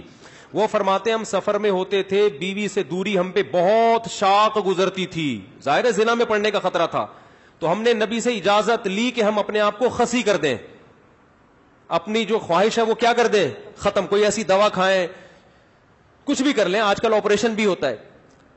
تو لو اجازنا لختصینا، حدیث کے الفاظ ہے، اتنی ٹینشن میں تھے ہم کہ اگر نبی ہمیں اجازت دیتے تو ہم اپنے آپ کو خسی کر لیتے، لیکن نبی نے اس کی پرمیشن نہیں دی. اب دیکھو صحابی رسول اتنی شدید ٹینشن میں بھی اس کا حل یہ نہیں تلاش کر رہے کہ ہاتھ سے اپنے آپ کو مطمئن کر لیں، اتنی شدید ٹینشن میں بھی. اگر اس کی اسلام میں ذرہ برابر بھی گنجائش ہوتی تو ذرا سا تو اشارہ ملتا نا، صحابہ کر لیتے یا ان کو اشارہ دے دیا جاتا کہ بھائی اپنے آپ کو خسی کرنے کی پر آ گئے ہو، اپنی اللہ کی تخلیق کو تبدیل کر رہے ہو، تو اس سے بہتر ہے کہ تم اپنی تسکین کر لو اس طریقے سے. اس کی پرمیشن کا کہیں تذکرہ نہیں ملتا. اس کا مطلب ہے کہ اس نبی نے وہاں کیا فرمایا صحابی کو، نہانا عن التبتل، نبی نے فرمایا نکاح سے دور بھاگنے سے منع کیا، تو فرمایا نا نا نا نا نا تزوج الودود الولود، فرمایا یہ اللہ نے خواہش اس لیے رکھی ہے کہ تم نکاح کی طرف کیا ہو جاؤ، مجبور ہو جاؤ. یہ کتنے دلائل ہو گئے، بولو نا بھائی، 4 دلائل ہو گئے. اور بھی بہت کچھ ہے اس پہ بولنے کے لیے، میں مختصر بات سمیٹ رہا ہوں. اصل میں لوگ جو یہ کہتے ہیں نا کہ یار ہم مجبور ہیں تو کیا کریں ہم، یہ تو خواہش اتنی جب مسلط ہو جاتی ہے ہمارے اوپر، یہ تو اس سے جسم کو بھی نقصان ہوتا ہے، مینٹلی بھی آدمی ڈسٹرب ہوتا ہے. تو یاد رکھو یہ اللہ نے آپ پر اتنی زبردست خواہش اس لیے مسلط کی ہے تاکہ آپ نہ چاہتے ہوئے بھی شادی پر مجبور ہو جائیں، اور شادی میں فطرت آپ کے دلائل ماننے کے لیے تیار نہیں ہے. یہ جو آتے ہیں میرے پاس پیسے نہیں ہے تو ایکچولی ابھی ایجوکیشن، ایکچولی ابھی یہ، فطرت اس چیز سے متاثر نہیں ہے. فطرت کہتی ہے آپ کے دلائل کیا ہیں، غلط ہیں. اگر یہ اللہ مسلط نہ کرتے نا مردوں پہ یہ شہوت، تو میرا خیال ہے کوئی 70 سال میں جا کے بھی لوگ شادی نہ کرتے. تو قدرت کا ایک نظام ہے، قدرت ایک سسٹم کے تحت لوگوں کو چلانا چاہتی ہے. اس کا فائدہ یہ ہوگا کہ آپ نہ چاہتے ہوئے کم خاندان کی لڑکیوں سے شادی پر مجبور ہوگے، ان کو گھر ملے گا. اگر مجھ زنی کی اجازت دے دی جائے، مجھے تھوڑی لینگویج صاف استعمال کرنی پڑ رہی ہے، بہت معذرت، مجبوری ہے. اگر اس کی اجازت دے دی جائے تو لوگ نکاح میں کیا کریں گے، تاخیر. نقصان کس کا ہوگا، لڑکیوں کا. لڑکیاں بھی پھر ہینڈ پریکٹس کریں گی، جو کہ کر رہی ہیں، وہ بھی مجبور ہوں گی. تو اسلام نے آپ پر، اللہ نے آپ کے اوپر یہ شہوت اسی لیے مسلط کی ہے کہ یہ آپ کا یہ آپشنل نہیں رہے نکاح، بلکہ آپ کی باڈی کی ریکوائرمنٹ بن جائے کہ بھئی یہ تو کرنا ہی کرنا ہے. اور اس کا فائدہ کس کو ہوگا، عورت کو. بات آ رہی ہے سمجھ میں، اس کا گھر بسے گا. تو اگر اس کی اجازت دے دی جائے، بھئی ایجوکیشن کا ہے بھی تو تعلیم ہے بھی تو ایکچولی تو نتیجہ لڑکیوں کا کیا ہوگا، بیڑا غرق ہوگا، جو کہ ہو رہا ہے. آپ کہہ سکتے ہیں وہ بھی تعلیم حاصل کریں ہم بھی حاصل کریں، تو بات یہ کتنی تعلیم حاصل کر لیں گی، اور اگر کر بھی لیں گی تو فطرت کا کوئی آلٹرنیٹ نہیں ہوتا، نیچر کا متبادل نہیں ہے. جو چیز آپ کی باڈی کی ریکوائرمنٹ ہے اس کو بہرحال پورا کرنا ہے. دیکھو اگر آپ کے پاس ایجوکیشن کی وجہ سے کھانے کا ٹائم نہیں ہے، آپ مصروف ہیں جس کی وجہ سے کھانے کا ٹائم نہیں ہے، تو کیا پیٹ آپ کو بھوک لگانا چھوڑ دے گا، ہے بھائی؟ یا کوئی ڈاکٹر یہ فتویٰ دے دے گا کہ چونکہ آپ کے پاس کھانے کا ٹائم نہیں ہے لہذا آپ اگر نہیں بھی کھائیں گے تو صحت کو نقصان نہیں ہوگا؟ کوئی بھی سمجھدار ڈاکٹر ہوگا وہ کہے گا بھائی آپ کے پاس ٹائم ہو یا نہ ہو آپ کے باپ کو بھی کھانا پڑے گا آپ کو، ورنہ باڈی کا نقصان ہوگا. تو یاد رکھو جس طرح روٹی ضروری ہے مرد کے لیے اسی طرح عورت، اور عورت کے لیے اسی طرح مرد ضروری، باڈی کی ریکوائرمنٹ ہے. تو اسلام چونکہ نیچر کے خلاف نہیں چلاتا آپ کو، اس لیے اسلام نے تمام راستے بند کر دیے خواہش پوری کرنے کے، کیونکہ وہ سارے ان میں سے کوئی بھی نیچرل نہیں ہے. صرف ایک ہی نیچرل ہے کہ مرد کا کانٹیکٹ عورت سے اور عورت کا مرد سے، اس کے علاوہ کوئی نیچرل نہیں ہے. ہاں ایک آخر میں بات ضرور کہوں گا. ڈاکٹر ذاکر نائک صاحب اللہ ان کی عمر میں برکت دے، انہوں نے یہ کہا ہے کہ زنا سے بچنے کے لیے اگر کوئی یہ عمل کرتا ہے تو شاید مستحب ہو. تو یہ بھی ایک اصول یاد رکھیں، بڑی برائی سے بچنے کے لیے اگر کوئی چھوٹی برائی کرتا ہے تو ہم یہ تو کہیں گے کہ یار چلو بڑی سے بچ گیا، لیکن اس چھوٹی کو بھی برائی ہی کہا جائے گا. کوئی اگر ہیروئن کا عادی ہے، ہم اسے ہیروئن چھڑوانے کے لیے چرس پہ لے آتے ہیں کہ یار چلو اس سے تو بچے گا نا، اب ایک دم تو نہیں چھوڑ سکتا.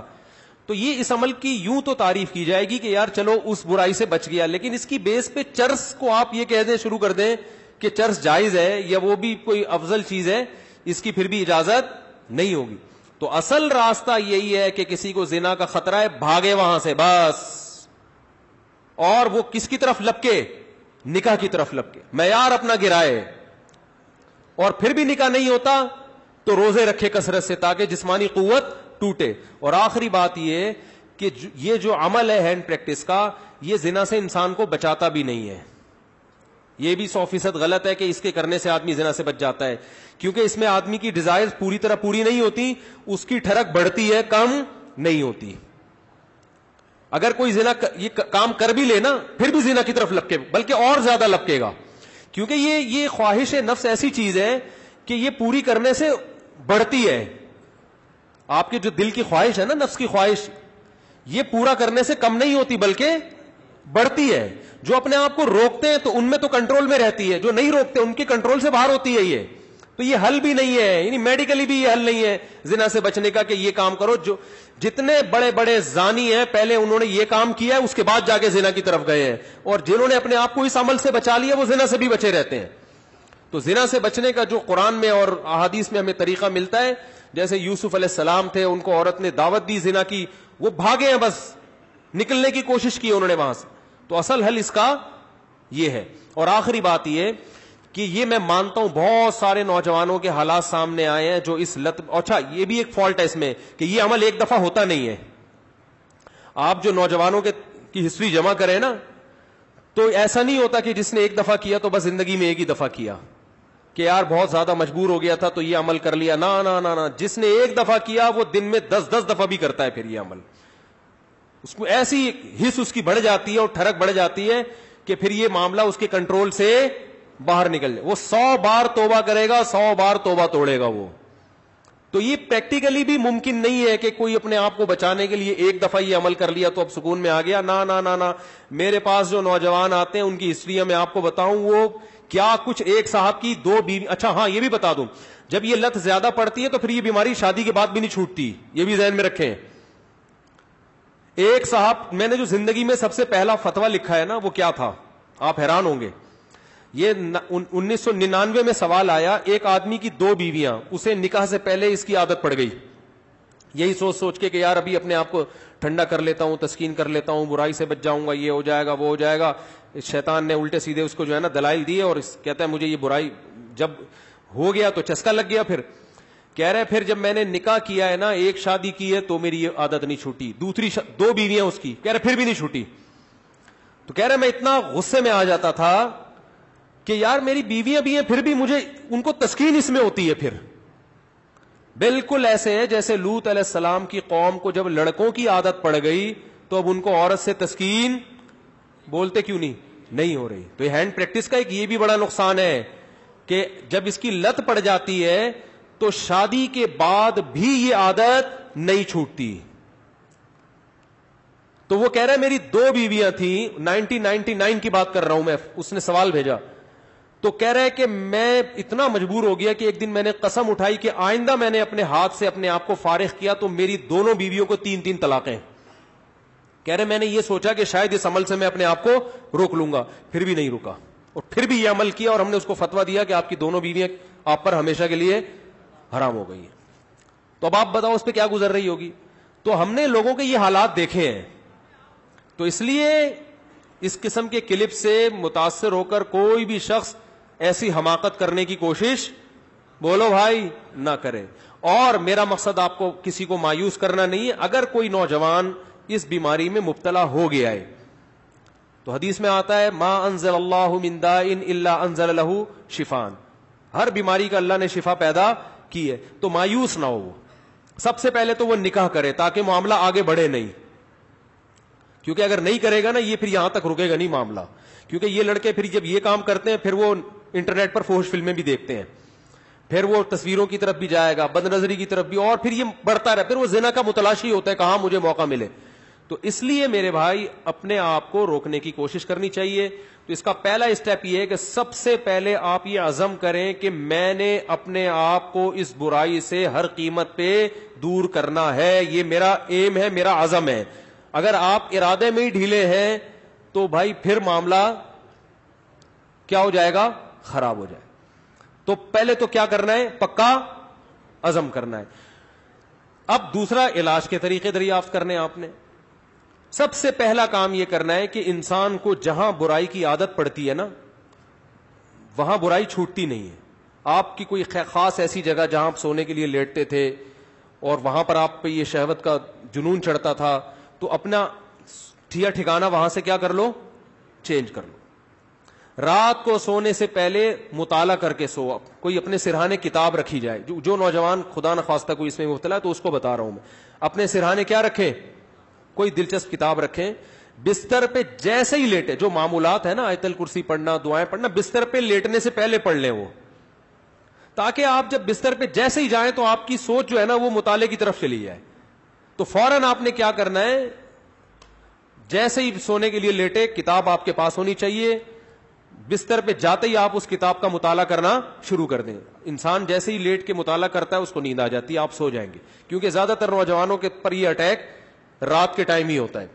دوسرا کام ہو گیا. تیسرا مسئلہ یہ ہو گیا کہ آپ کسی ڈاکٹر کو بھی بتائیں ماہر نفسیات کو, لیکن ماہر نفسیات سے کہیں کہ مجھے یہ برائی چھڑوانی ہے, کیونکہ ماہر نفسیات بعض دفعہ اور ڈال دیتے ہیں اس برائی میں. ایسے نفسیاتی ڈاکٹر بھی ہیں, وہ کہتے ہیں اس سے کوئی نہیں, ڈپریشن کا علاج ہے. اور بھائی ساری ڈپریشن کے اور بہت سارے علاج ہیں دنیا میں, وہ علاج وقتی ہے, جیسے سٹا لگانے سے نا وقتی طور پہ ٹھیک ہو جاتا ہے.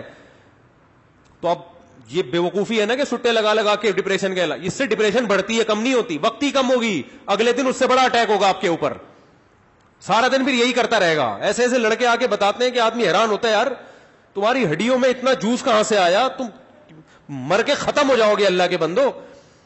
تو وہ یہی کرتے رہتے ہیں ڈپریشن. تو ماہر نفسیات بھی الو سب کچھ سب کو نہیں پتا ہوتا. تو ماہر نفسیات سے بولیں کہ مجھے یہ برائی چھڑوانی ہے ایسی کی تیسی, آپ کے باقی افلاطونیاں بکراتیاں اپنے پاس رکھو, آپ یہ برائی مجھے کیا کرنی ہے. تو نفسیاتی بھی ٹوٹکے ہوتے ہیں, کچھ طریقے ہوتے ہیں. کوئی ماہر ڈاکٹر ہوگا انشاءاللہ آپ کو ایسے طریقے بتائے گا, ایسے ٹوٹکے بتائے گا, ایسی تدبیریں بتائے گا کہ آہستہ آہستہ یہ برائی آپ سے انشاءاللہ چھوٹ جائے گی. اور ایک اور کام, دعا بھی مانگنی ہے, کسی شیخ سے اصلاحی تعلق بھی قائم کرو, ان کو بھی بتاؤ اپنی بیماری. اور ایک اہم ترین بات یہ کہ اپنے آپ کو ایسے نہ چھوڑو, جب بھی یہ گناہ آپ سے ہو آپ نے اپنے اوپر کوئی سزا متعین کرنی ہے. 2 روزے 3 روزے یا 1 روزہ یا 1 ہفتے کا روزہ, یہ سزا دینی ہے اپنے آپ کو. وہ ہر آدمی کا کے حساب سے مختلف ہوتی ہے. صدقہ بھی کرنا ہے, تاکہ اس کا فائدہ یہ ہوگا کہ دیکھو یہ ایک دم نہیں چھوٹتا گناہ, یہ آہستہ آہستہ ہی چھوٹے گا. اس لیے مایوس نہیں ہونا کہ اتنے سارے ٹوٹکے اختیار کیے پھر گناہ ہو گیا, تو پھر شیطان مایوس کرتا ہے, بھائی تیرے بس کا کام نہیں ہے. کوئی بات نہیں یار, ٹھنی اس سے ہے دشمنی عمر بھر کی, کبھی وہ دبا لے کبھی تو دبا لے. شیطان کو حضرت مظلوم نے فرمایا کہ کبھی شیطان تجھے پٹک دے گا نیچے, کبھی کبھار تو بھی تو شیطان کو پٹکے گا نا, تو پھٹا چلتا رہے گا قیامت تک, کوئی مسئلہ نہیں ہے. تو کیا کرنا ہے, جب بھی یہ گناہ ہو جائے 2 رکعت پڑھ کے توبہ کرنی ہے, اللہ سے معافی مانگنا ہے, اور اپنے آپ کو کوئی سزا دینی ہے صدقہ کے ذریعے یا روزے کے. سب سے بہتر سزا روزہ ہے, صدقے سے اتنا فائدہ نہیں ہوتا, روزے سے اس میں زیادہ فائدہ ہوتا ہے. تو روزہ رکھے, کیونکہ نفس کو خوش کیا ہے, تو اپنے نفس کو جب تکلیف دے گا بھوکا پیاسا رکھے, تو یہ اس میں نفس کو جو ہے نا آپ کے جو دل ہے اس کی چاہتوں کو چترول لگتے ہیں ٹائٹ طریقے سے روزہ رکھنے سے. تو اپنے من کو خوش کیا نا اس نے حرام طریقے سے, تو روزہ رکھ کے اپنے من ہی کو ٹینشن دے گا یہ. تو روزہ رکھنا بہت زبردست اس کا ایک علاج ہے. تو کیا کرنا ہے, جب بھی یہ جرم ہو جائے تو روزہ رکھ کے اس کی تلافی کرنی ہے. اس کا نہیں بھی چھوٹتا تو ٹینشن نہیں لینی, آپ نے اپنے قوائف پورے کر دیے. اور آخری بات یہ کہ روزانہ ایکسرسائز کا معمول بناؤ. جب آپ صبح جاگنگ کرو گے, شام کو جم جاؤ گے, تو پھر آپ دیکھو گے ڈولے شولے نکل رہے ہیں اور جناب طاقت آ رہی ہے, تو نفسیاتی طور پر انسان پھر غیر اخلاقی سرگرمیوں سے دور ہو جاتا ہے خود بخود, کہ یار میں ایک طرف اتنا اپنی باڈی کا خیال کر رہا ہوں, اسی طرف اپنی صحت کو برباد کر رہا ہوں میں, ہے بھائی اب میری ساری انرجی جو یوٹیلائز ہو رہی ہے تو ناجائز چیزوں میں ہو رہی ہے. تو یہ لاشعوری طور پر جب انسان مفید کاموں کی طرف آتا ہے تو نیگیٹو سوچ اس کی خود بخود, بولتے کیوں نہیں بھائی, کبھی کسی ہیروئنچی کو جم جاتے ہوئے دیکھا آپ نے؟ وہ نہیں جاتا, کہتا ہے ابے جاؤ باڈی کی ایسی کی تیسی, مزہ تو آ رہا ہے نا چھٹا لگانے میں. تو جو جم جائے گا وہ ہیروئن نہیں پیے گا, جو ہیروئن پیے گا وہ جم نہیں جائے گا. تو اسی طرح جم جانے والے بھی اکثر ان برائیوں سے بچ جاتے ہیں, اور اس برائی سے بچنے کا بہت فائدہ ہے دنیا میں بھی آخرت میں بھی. دنیاوی فائدے کیا ہیں وہ پھر کبھی انشاءاللہ کسی اور وقت بتائیں گے, اخروی فائدے تو ہیں ہی بہرحال. لیکن میں نے آپ کو بتایا اس میں مایوس نہیں ہونا, یہ چیزیں جلدی نہیں چھوٹتی. ایک چیز کی لت اگر پڑ چکی ہو تو پھر ٹائم لگتا ہے چیزوں کو چھوٹنے میں, لیکن لڑتے رہنا ہے زندگی بھر, ہتھیار ڈال کے بیٹھنا نہیں ہے کہ نہیں بھئی اب تو ڈاکٹر فلاں نے بھی کہہ دیا تو فلاں ڈاکٹر نے بھی. ایک لڑکے کو ڈاکٹر نے خود اس مرض میں ڈالا ہے, وہ بچتا تھا ان چیزوں سے, ڈاکٹر کے پاس گیا, ڈاکٹر نے کہا کوئی حرج نہیں ہے اس میں, کر لو, کوئی میڈیکلی کوئی نقصان نہیں ہے. میڈیکلی بھی نقصان ہے, حقیقت ہے, یہ کہنا کہ میڈیکلی نقصان نہیں غلط ہے, اور ذہنی طور پر تو بہت نقصان ہے. دیکھو لوط علیہ السلام کی قوم جو برائی کرتی تھی اس سے میڈیکلی کوئی نقصان نہیں تھا, لیکن وہ بیچارے نکاح کے قابل رہے نہیں. وہ کہنے ما لنا فی بناتک من حق, اے لوط ہمیں عورت سے نکاح میں دلچسپی ہی ختم ہو گئی ہے. تو یہ کتنا بڑا نقصان ہے کہ نہیں ہے. تو جو لوگ لڑکوں کے عادی ہو جاتے ہیں ان کو عورت میں دلچسپی ختم. اب میڈیکلی تو سب کچھ صحیح ہے, آئرن بھی صحیح ہے, اور جناب پوٹاشیم میگنیشیم سب کچھ صحیح ہے, تو باڈی کو تو کچھ بھی نہیں ہوا, کھوپڑی آؤٹ ہو گئی. تو یہ جو حرکت ہے نا, ہینڈ پریکٹس, اس سے بھی انسان مینٹلی کیا ہو جاتا ہے, بہت ڈسٹرب ہوتا ہے, جس سے جو نیچرل ایک پروسیس قدرت نے رکھا ہے, خدا نے رکھا ہے, وہ بہت برے طریقے سے متاثر ہوتا ہے اس عمل سے. تو اس لیے اپنے آپ کو ان تمام ایکٹیویٹیز سے بچا کے رکھنا چاہیے, اور پاک دامنی والی زندگی وہ یہی ہے کہ جلد سے جلد, میں تو کہتا ہوں لڑکا بالغ ہو, ماں باپ کو چاہیے فوراً شادی کر دو اس کی, اس طرف اس کو آنے ہی نہ دو. اور اس کے غلط ہونے کی ایک بڑی دلیل یہ بھی ہے کہ جس نوجوان نے دوسروں سے نہ سنا ہو یا بروقت شادی ہو گئی ہو, وہ کبھی یہ کام نہیں کرتا, اس کا کبھی دماغ جائے گا ہی نہیں. یہ خود اس کی علامت ہے کہ یہ نیچرل نہیں ہے یہ. تو اللہ تعالیٰ سب کی حفاظت فرمائے. اچھا چلو بس کافی ہو گیا. تقوی والے علماء مشائخ ہیں کہ دین میں نہیں پھیلے گا, دین میڈیا سے نہیں پھیلے گا, یا تقوی میڈیا سے نہیں پھیلے گا, یہ بات درست ہے کیا؟ کہہ رہے ہیں تقوی والے علماء مشائخ کہتے ہیں کہ دین میڈیا سے نہیں پھیلے گا. دین کس چیز سے پھیلے گا؟ دین کی محنت سے پھیلے گا. تو محنت کس طرح سے ہوگی؟ یا تو آپ لوگوں کے گھر جائیں گے, یا اپنی بات یہاں بیٹھ کے پہنچائیں گے, تو وہ سب طرح سے پھیلے گا. تو یہ نہیں ایک ایسا دعویٰ ہے جو سمجھ میں آتا نہیں ہے کہ اس کا مطلب کیا ہے.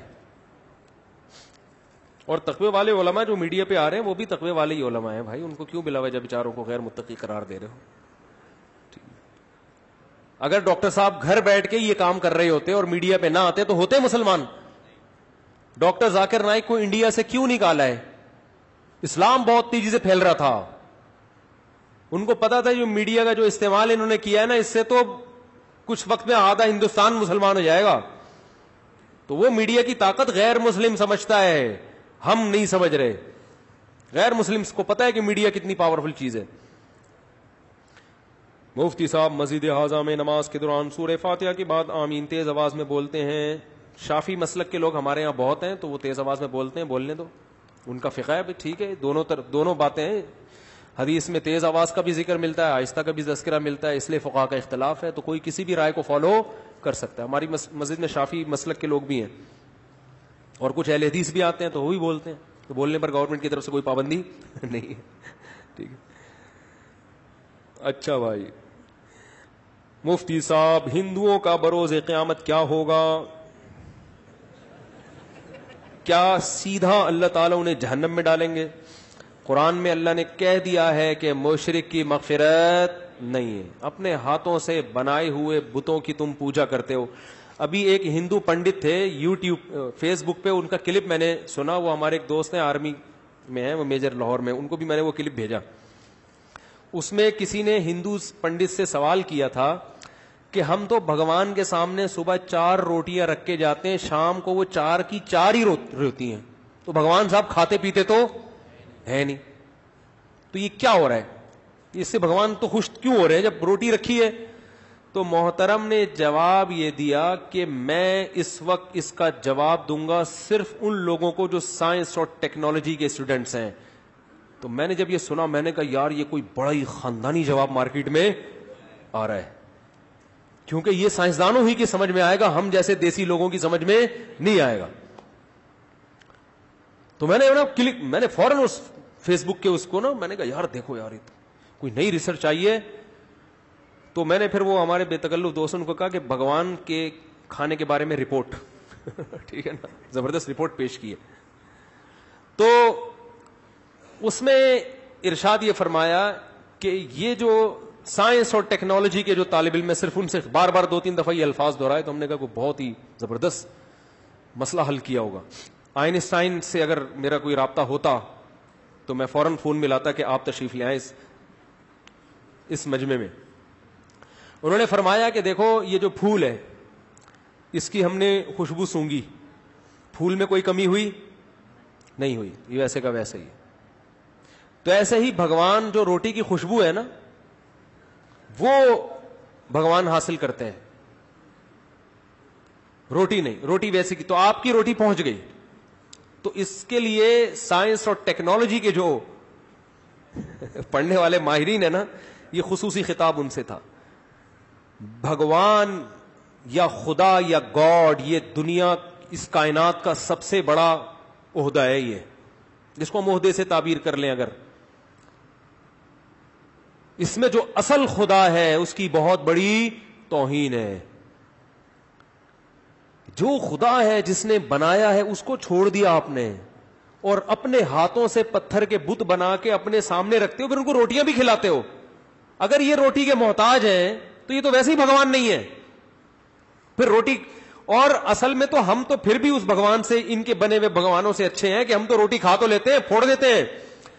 آپ کا جو پتھر کا بنا ہوا بھگوان ہے وہ تو اس روٹی کو بھی ہاتھ نہیں لگا سکتا. تو آپ کا جو بھگوان ہے وہ تو روٹی رکھی ہوئی ہے, تو وہ روٹی بھی دائیں سے بائیں, بولو بھائی ادھر توجہ, وہ روٹی بھی دائیں سے بائیں نہیں کر سکتا. آپ نے کہا ہم نے پھول سونگا, ویسے کا ویسے ہی ہے, یہ تو سونگ بھی نہیں رہا, روٹی تو وہی کی وہی رکھی ہوئی ہے. ارے جیسے کسی کو خوشبو پکڑاؤ فوراً ناک کے قریب لے کے سونگے گا تو نا. آپ کا بھگوان اتنی بھی طاقت نہیں ہے کہ اتنی عقیدت محبت میں خون پسینے کی کمائی سے روٹی لا کے رکھ دی تو اٹھا کے کم از کم سونگ کے ہی واپس کر دو. تو میرے بھائی اس پہ غضب کس کو آتا ہے؟ جس نے بنایا اس کو بھول گئے اور انہی پتھر کے بنائے ہوئوں کو اس کے ساتھ شریک کر دیا. تو اس لیے اللہ نے فرمایا ہے کہ اللہ مشرک کی مغفرت نہیں کرے گا. اللہ چاہتا ہے میرے بندے مجھ سے محبت کریں, جو حقیقی معبود ہے. شکر ادا کیا کرو, اللہ نے مسلمان بنایا ہے, اللہ کے سامنے جھکتے ہیں. مفتی صاحب آج کل اتنے مسلک ہیں, اتنے فرقے ہیں, ہمیں کیسا پتہ چلے گا کہ ہم کون سے فرقے کو فالو کر رہے ہیں؟ پتہ چلانے کی ضرورت ہی نہیں ہے, قرآن و سنت پہ چل رہے ہیں ماشاءاللہ, ٹھیک ہے نا. نماز پڑھو 5 ٹائم, اور ہمارا جو فقہ جو اسلامی قانون مدون ہوا ہے, حدیث میں آتا ہے میری امت گمراہی پہ جمع نہیں ہو سکتی. تو ہمیشہ سے 4 فقہائے ہمارے, حنفی, مالکی, شافی, حنبلی, انہی چاروں کو امت فالو کرتے آ رہی ہے. انہی میں سے کسی ایک کو فالو کر لو. اگر قرآن و سنت کے نام پہ ہر آدمی کی تحقیق کو فالو کرو گے تو پھر وہ 4 آدمیوں والا حساب کتاب ہو جائے گا. آپ کو سارے غلط نظر آئیں گے اور 4 آدمی آپ کو جنت میں درائیں گے. اور یہ 4 تو میں کہہ رہا ہوں, لیکن یہ چاروں بھی ایک دوسرے کو نہیں مانتے کہ آپ بھی صحیح ہیں. ان چاروں کے آپس میں بھی کیا ہے؟ وہ جو 4 آدمی جنت میں جانے والے ان کی بات کر رہا ہوں, یہ 4 فقہا کی بات نہیں کر رہا جن کو دال چاول کھا رہے تھے نا جنت میں جا کے. ابھی تو کھلائے تھے میں نے دال چاول یار, ان میں 3 تو یاد ہے, ایک کا نام میرے ذہن سے نکل گیا, یہ آ جائے گا بعد میں کبھی. یہ غامدی صاحب ہو گئے, انجینئر صاحب ہو گئے, توصیف الرحمان راشدی صاحب ہو گئے. ہاں جماعت المسلمین, ان میں بھی چند ایک لوگ ہیں. یہ تو پورا ایک فرقہ ہے نا, تو چلو تھوڑے زیادہ ہو گئے, ہو سکتا ہے دال چاول کے ساتھ پیاز ٹماٹر بھی مل جائے آپ. تو کوئی بھی ایسا فرقہ جو اپنے علاوہ ساری دنیا کو بیوقوف سمجھ رہا ہے اور آپ کی ان کی اسپیچز سے نفرتیں پیدا ہو رہی ہیں, اس کا مطلب یہ ٹھیک نہیں ہے. امت من حیث الامہ جنت میں جائے گی. نبی نے فرمایا قیامت کے دن میری امت کی 100 میں سے 80 صفیں ہوں گی, یعنی آدم علیہ السلام سے لے کر قیامت تک جتنے انسان آئیں گے نا, ان میں 80 کس کی ہوں گی؟ جنتیوں میں 80 کس کی ہوں گی؟ اتنی بڑی امت جنت میں جائے گی. سمجھتے ہوئے نہیں سمجھتے, ہول سیل کے حساب سے جائیں گے جنت میں انشاءاللہ. مفتی صاحب اگر کسی شخص کو دینی مسائل میں کسی مفتی سے رجوع کرنا ہو لیکن کوئی مفتی نہ مل رہا ہو تو آرڈر پہ بنا لیں. آج کل مفتی بننے میں خود بن جائیں, ایک چینل بنائیں, بن جائیں. بھائی مفتی نہیں مل رہا تو تلاش کریں, ڈاکٹر نہیں مل رہا ہو تو کیا کرتے ہو؟ تلاش کرتے ہو نا. اتنے سارے مدارس ہیں, دارالعلوم کرنگی ہے, بنوری ٹاؤن ہے, جامعہ فاروقیہ ہے, بنوریہ ہے, جامعہ رشید ہے, یہ تو کراچی کے ہیں. اور آپ کراچی سے باہر جاؤ گے حیدرآباد میں بھی ہیں, پھر ملتان میں خیر المدارس ہے, اور لاہور میں جامعہ اشرفیہ ہے, پشاور میں کیا نام ہے, پشاور کے مدرسے کا بڑا مشہور نام ہے, ذہن سے نکل گیا, مدرسہ حقانی ہے پشاور میں. بڑے بڑے مدارس ہیں بھائی, پورے پورے ادارے چل رہے ہیں. تو یہ کہنا کہ مفتی نہیں مل رہا سمجھ سے بالا تر ہے. کبھی ایسا ہوا ہے کہ حضرت دہیا کلبی جس مجلس میں موجود ہوں حضرت جبریل ان کی شکل میں آئے ہوں. جی ایسے. حضرت مولانا حکیم مظہر صاحب کی طبیعت بہت خراب ہے, دل سے دعا ہے. ان کو کرونا ہوا ہے. حضرت مولانا مظہر صاحب کو بہت زیادہ طبیعت خراب ہے, ان کے لیے خاص طور پہ دل سے دعا فرمائے, اللہ تعالیٰ ان کو شفا عطا فرمائے. بہت سے علماء ہمارے اس بیماری وبا میں چلے گئے. کل کسی نے میسج کیا ہوا تھا کہ میرے والدین کو اس منحوس وائرس سے انتقال کر چکے ہیں, کسی نے میسج کیا تھا, تو ان کے لیے دعا کی درخواست ہے. تو دیکھو, بیماری کو یا وائرس کو اس طرح سے منحوس کہنا یا بیماریوں کو منحوس کہنا یہ پسندیدہ کام نہیں ہے. نبی صلی اللہ علیہ وسلم نے فرمایا یہ جو وبائیں پھیلتی ہیں اس میں جو صبر کرے گا تو اس میں موت پہ اللہ شہادت کا اجر عطا فرماتے ہیں. تو کیونکہ نبی نے فرمایا کہ میری امت کے شہداء تو پھر بہت تھوڑے ہیں, تو اللہ ان کی تعداد اسی طرح سے بڑھائے گا. تو اگر کرونا سے کسی کی موت واقع ہو جاتی ہے تو یہ مبارک موت ہے. اور یہ بھی ذہن میں رکھیں کہ آج جس کو بھی کرونا ہوتا ہے چھپاتا ہے. وہ میں نے بیان کیا تھا نا, تو اس میں نے بتایا تھا کہ مجھے کرونا ہے, ابھی نہیں ہے, گھبرائے نہیں. تو میں نے اسی وجہ سے بتایا, اور مجھے 2 دن میری طبیعت بہت خراب رہی ہے, اور ایسی یعنی بالکل ایک ایب نارملٹی والی کیفیت پیدا ہو گئی تھی جو عام فیور میں نہیں ہوتی. فیور ہوتا ہی نہیں مجھے الحمدللہ, میں تو بہت نزلہ زکام کھانسی وانسی سب ہضم ہو جاتے ہیں میرے آرام سے, مجھے فیور نہیں ہوتا. میں بہت شدید سردی میں, جنرل نالج کے لیے بتا رہا ہوں, شدید ترین سردی میں بھی میں الحمدللہ ٹھنڈے پانی سے نہاتا ہوں, تو مجھے الحمدللہ بیمار نہیں ہوتا. اچھا, یہ زیادہ بڑے فنٹر گیری بھی ٹھیک نہیں ہے. کراچی میں بعض دنوں میں بہت سخت سردی پڑتی ہے. کراچی لاہور کی سردی کی بات کر رہا ہوں, یہ ہم برداشت کر لیتے ہیں. میں اسلام آباد چلا گیا سردیوں میں, تو میں نے فریش ہونے کے لیے آدمی نہاتا ہے, تو میں نے ساتھیوں سے کہا میں جا رہا ہوں نہانے کے لیے. انہوں نے کہا پانی گرم کر لیں. میں نے کہا ابے گرم پانی ہے, تب ہم تو ٹھنڈے پانی سے نہاتے ہیں. اب اسلام آباد کی سردی اور پانی اوپر ٹینکی تھی, وہ برف جیسا ٹھنڈا پانی اور سردی بھی سخت. تو میں نے کہا بھائی ٹھنڈے پانی سے نہانے سے اعصابی قوت بڑھتی ہے انسان کی, اور حقیقت بھی ہے, اور جتنا اپنے آپ کو چھوئیمی بناؤ گے اتنا بیمار رہو گے. تو نارملی میں کبھی گرم پانی نہیں کرتا نہانے کے لیے, یخ سردی میں الحمدللہ ٹھنڈے پانی سے نہاتا ہوں. اور اس کے بڑا فائدہ ہوتا ہے, آپ کو سردی نہیں لگتی. سب سے بڑا فائدہ یہ ہے, آپ فجر میں ٹھنڈے پانی سے نہا کے آئیں. آپ نے دیکھا ہوگا میں کچھ نہیں پہنا ہوا ہوتا فجر میں, ٹھیک ہے نا, تو آپ نہا کر آؤ, آپ کو سردی نہیں لگ رہی ہوگی بازا زبردست. تو اور بھوک زیادہ لگتی ہے, بڑے فائدے ہیں اس کے. اپنی ذمہ داری پہ نہائیں. تو میں وہ اسلام آباد کی سردی تھی اور اوپر ٹینکی میں پانی یک ٹھنڈا, تو ہم نے بڑے فنٹر بن کے واش روم میں جب گیا نہانے کے لیے, تو مجھے لگا کہ یہ جو ہے آخری نہانا ہوگا میرا, اس کے بعد پھٹے پہ ہی نہلانا ہوگا. اگر میں اس سے نہا لیا تو پھر ایک اور دفعہ بہت جلد مجھے نہلایا جائے گا. تو میں ایسے ہی باہر نکل آیا. میں نے کہا بھائی یہ کچھ زیادہ ہو گیا, ٹھیک ہے نا. تو میں یہ کر رہا تھا کہ الحمدللہ مجھے بخار نہیں ہوتا. تو میری طبیعت ایک دم خراب ہونا شروع ہوئی. ذرا سا گلا خراب ہے, لیکن گلا خراب ہوا اور اتنا بخار ہو گیا اور ایسی کپکپاہٹ ہو گئی.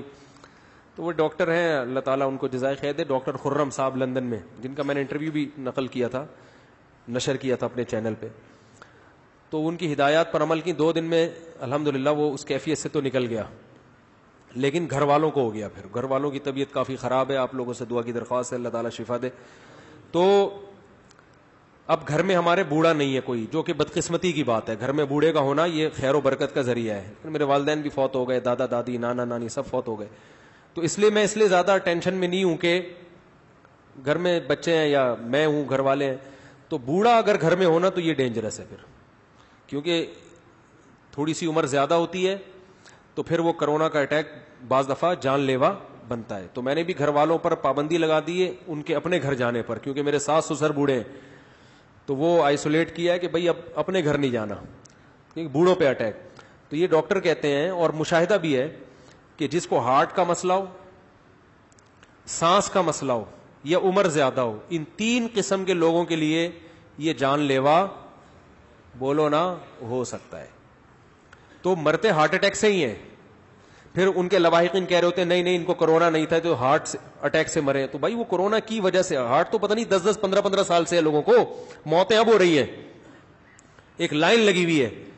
سانس کے پرابلم تو بہت سے علماء کو 10 15 سال سے ہیں, لیکن موت اب ہو رہی ہے. تو کرونا کا وائرس ہوتا ہے, اس کی وجہ سے وہ لنگز کام کرنا چھوڑ دیتے ہیں, یا ہارٹ اس میں ذرا سی بھی آکسیجن کم ہوتی ہے نا تو ہارٹ اٹیک کا خطرہ بڑھ جاتا ہے. تو ہارٹ کے پیشنٹ بہت جلدی اس میں جانے کا ان کا خطرہ ہوتا ہے. تو اس میں ایک چیز کا خیال کریں, جیسے ہی علامات ظاہر ہوں فوراً احتیاطی تدبیر اختیار کرنا, بولتے کیوں نہیں بھائی, شروع کر دیں. اور اس میں یہ ہے کہ لوگوں سے ملنا جلنا بند کریں, کیونکہ ملنے جلنے کا نقصان صرف دوسرے کو نہیں ہوتا کہ آپ کا وائرس اسے لگے گا, آپ کو بھی ہوگا. آپ کو یہ ہوگا کہ دوبارہ وائرس کا اٹیک ہوا تو پھر مسئلہ ہوتا ہے ابھی پہلے اس طرح صحیح طرح سنبھلے نہیں ہے, دوبارہ اٹیک ہو گیا. تو جو لوگ پبلک میں زیادہ گھومتے رہے ہیں نا بیماری کو لے کے, ان میں موت کا ریشو دوسروں سے زیادہ ہے. آپ دیکھیں جوان ڈاکٹروں کی بھی موت ہوئی ہے, وجہ کیا ہے, وہ صبح شام پیشنٹ سے کا علاج کر رہے ہیں. تو ان کی تو شہادت اور بھی بڑی ہے کہ انہوں نے اپنی جانوں کو خطرے میں ڈال کے لوگوں کا علاج کیا. اور دوسرا اس لیے بھی احتیاط ضروری ہے کہ ابھی ہسپتالوں کی حالت بہت خراب چل رہی ہے. ہمارے ایک استاذ نے بتایا, ہسپتالوں کے بارے میں رپورٹ بتائی انہوں نے, ڈاکٹروں سے بھی آپ پوچھ سکتے ہیں کہ کچھ ڈاکٹر تو انتقال ہو چکے ہیں کورونا میں, بہت سے ڈر گئے ہیں اور پتلی گلی سے نکل گئے. پھر عوام کا ایٹیٹیوڈ ڈاکٹروں کے ساتھ اتنا بد اخلاقی والا ہوتا ہے کہ بلا وجہ الجھ رہے ہوتے ہیں ڈاکٹروں سے. تو ڈاکٹر کہتا ہے ہم اپنی جان کو خطرے میں ڈال کے آپ کا علاج کر رہے ہیں, کیونکہ پیشنٹ مر جائے تو ڈاکٹروں کو گالیاں. ابھی ایک پیشنٹ کا انتقال ہوا انڈس ہاسپٹل میں, ان کے لواحقین نے انڈس ہاسپٹل کو گالیاں دینا شروع کر دی. حالانکہ انڈس ہاسپٹل کا علاج تو بہت معیاری ہے, بہت معیاری علاج ہے اور بہت اسٹینڈرڈ کا ہاسپٹل ہے وہ. لیکن آپ کے پیشنٹ کا انتقال اگر کسی ہاسپٹل میں ہو جائے تو لوگ کہتے ہیں اس ڈاکٹر نے مارا ہے. اور ڈاکٹر نے کیوں مارے گا؟ میرے پاس ایک صاحب آئے کہ میرے گھر میں 2 جنازے اٹھے 2-3 دن کے وقفے سے کورونا کے, تو وہ جو ہے نا وہ ڈاکٹر نے مارا ہے, کیونکہ یہاں بالکل ٹھیک تھی میری سسٹر, میں جب ہاسپٹل لے کر گیا تو وہاں انتقال ہو گیا, ڈاکٹر نے مارا ہے. ابھی 3-4 دن پرانی بات ہے. میں نے کہا دیکھو آپ کی سسٹر کی وراثت اگر ڈاکٹر کو ملنی تھی تو میں سمجھتا ہوں کہ شاید ڈاکٹر نے مارا ہو, کیونکہ کروڑوں اربوں روپے کی آپ کی ہمشیرہ کی وراثت تھی اور وہ ساری کس کے حصے میں آ رہی ہے؟ ڈاکٹر صاحب. تو جب آپ کی سسٹر کی وراثت کا ڈاکٹر سے کوئی تعلق نہیں ہے تو وہ کیوں مارے گا بھائی؟ تو پیشنٹ میں ہوتا ہے بعض دفعہ ایسے, اچانک طبیعت بگڑتی ہے, اچانک موت ہو جاتی ہے, تو ڈاکٹروں کو خام خامے آپ رسوا نہ کریں. البتہ ہسپتالوں نے ایک بد اخلاقی بددیانتی بہت کی ہے کہ ان دنوں میں ہسپتالوں کو علاج کا خرچے کم کر دینے چاہیے تھے, ایک فی سبیل اللہ اور لوگوں کی خدمت کے جذبے سے. بہت سے ہسپتالوں نے اس کو بہترین بزنس بنا لیا ہے کہ اب لوگ تو بیچارے مجبور ہیں, ہسپتالوں میں جگہ نہیں ہے, تو جو کام 10,000 میں ہوتا ہے وہ 20 میں ہو رہا ہے, جو 40 میں ہوتا تھا وہ 80 میں ہو رہا ہے, جو لاکھ میں ہوتا ہے وہ 2 لاکھ میں. یہ بہت بڑی بد اخلاقی ہے اور یہ قوم کے ساتھ بہت زیادہ بدخواہی ہے. تو یہ بالکل غلط ہو رہا ہے. اچھا الحمدللہ بہت سے لوگوں نے اس میں لوگوں کے ساتھ تعاون بھی کرنا شروع کیا ہے. تو اسپتالوں میں جگہ بھی کم ہے, تو اس میں جو ڈاکٹر حضرات سے میری جو معلومات ہوئی ہیں, گھر میں کسی کو بھی علامت ظاہر ہوتی ہے نا تو ایک آکسیجن چیک کرنے کا ایک آلہ آتا ہے جو انگلی میں لگاتے ہیں نا, 1500 سے لے کے 2000 تک کا آ جاتا ہے, انگلی میں ایسے لگاؤ, اس سے آکسیجن لیول پتہ چلتا ہے. اس سے, کیونکہ ڈینجرس یہ کورونا جب ہوتا ہے جب آپ کے بلڈ میں آکسیجن کا ریشو کم ہو جائے, پھر فوراً ہاسپٹل لے جانا ضروری ہوتا ہے, کیونکہ اس وقت لے گئے تو ہو جائے گا. ابھی ایک ڈیتھ ہوئی ہے ہمارے ریلیٹو میں, وہ ان کو سو ہی رہے تھے صبح شام نا, نیند بہت آ رہی تھی. اچھا یہ جو ہے سونگنے کی حس ختم ہو جانا, چکھنے کی حس, یہ کوئی لازمی علامتیں نہیں ہے کورونا کی, یہ کسی میں ہوتی ہے کسی میں نہیں ہوتی. سمجھتے ہو کہ نہیں سمجھتے ہو؟ تو وہ کیا ہے کہ ان کا آکسیجن لیول ڈاؤن ہوا اور کوئی علامت تھی نہیں, تو سوئے جا رہے تھے. گھر والوں نے کہا کچھ زیادہ ہی ریلیکس ہو گئے, ماشاءاللہ زیادہ سکون میں ہیں, سوتے جا رہے ہیں سوتے جا رہے ہیں سوتے جا رہے ہیں. کسی ڈاکٹر نے بتایا بھائی جان ان کو چیک کرواؤ, ان کا کورونا چیک کرواؤ, ان کا اتنا کیوں سو رہے ہیں, یہ اتنی تو پولیس بھی نہیں سوتی. تو اب این آخر پہ جو ہے نا جا کے ہاسپٹل لے کر گئے ہیں, جب ٹیسٹ کروایا ہے تو ابھی رپورٹ آنے سے پہلے ان کا انا للہ ہو گیا بیچاروں. رپورٹ اگلے دن آئی ہے کہ کورونا پازیٹیو ہے, لیکن رپورٹ آنے سے پہلے ان کا انتقال, آکسیجن لیول اتنا گر گیا تھا ان کا. سمجھتے ہو بات کو کہ نہیں سمجھ؟ میرا مقصد ڈرانا نہیں ہے. ایک صاحب مجھے کہنے لگے آپ کورونا سے ڈرتے بھی ہو ڈراتے بھی ہو. میں نے کہا بھائی ہم نہ ڈرتے ہیں نہ ڈراتے ہیں. کہتے ہیں کیوں نہیں ڈرتے؟ میں نے کہا زیادہ زیادہ مر جائیں گے نا, کیا ہو جائے گا؟ آپ تو اور ڈر رہے ہو یہ بات سن کے. بھائی زیادہ زیادہ کیا ہو جائے گا؟ مر جائیں گے نا, تو ایسے ہی مر جائیں گے بعد میں جا کے, تو ڈرنے کی کیا بات ہے؟ اب آپ کرو یار تو اور ڈرا دیا آپ نے.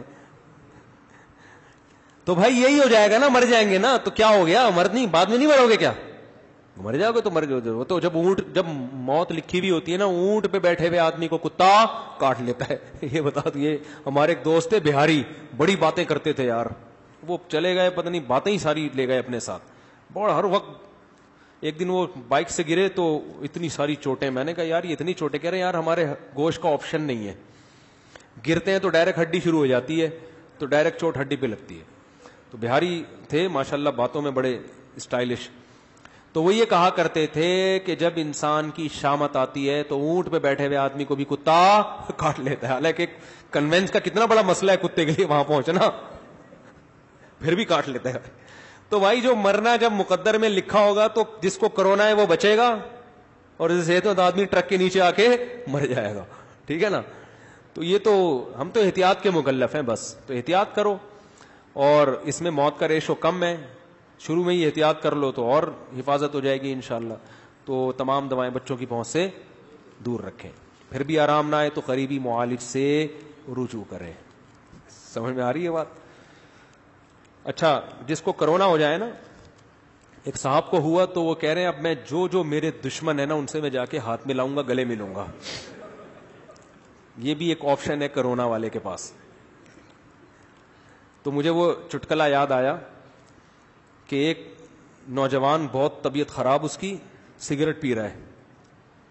تو بعض لوگوں کی عادت ہوتی ہے نا, جاتے ہی بغیر اجازت کے اس کے ساتھ کھانے میں شریک ہو جاتے ہیں. تو یہ گیا دوست, جاتے ہی جو ہے نا سگریٹ لی اور کش لینا شروع کر دی. نہیں, پہلے اس سے پوچھا کہ تمہیں کیوں سگریٹ پی رہے ہو؟ کہہ رہے یار بہت سخت ٹینشن میں ہوں میں, اس لیے سگریٹ پی رہا ہوں. فوراً سگریٹ اٹھا کے اپنے منہ میں کش لینا شروع کی اور کہا کہ میں اپنے دوست کی ٹینشن میں شرکت کرنا چاہتا ہوں, اب بتاؤ کیا ٹینشن ہے. اس نے کہا ٹینشن تو سن لو, کرونا ہوا ہے مجھے. ٹینشن کیا ہو رہی ہے؟ کرونا ہوا ہے. تو اب اس کو نہیں بھی ہوگا تو بہرحال ہو جائے گا, اب تو خوف سے ہی ہو جائے گا. تو اس لیے فوراً جا کے کسی سے سگریٹ نہ لیا کریں, پہلے پوچھ لیا کریں کیوں پی رہا ہے, ورنہ وہ حقیقت سچی مچی کی ٹینشن شیئر ہو جائے گی پھر آپ کے ساتھ. تو احتیاط کریں, اور کچھ بھی نہیں ہے اس میں. باقی اللہ بہت بڑا ہے انشاءاللہ. یہ لہر آئی بھی ہے, اس کی ویکسین بھی بن چکی ہے.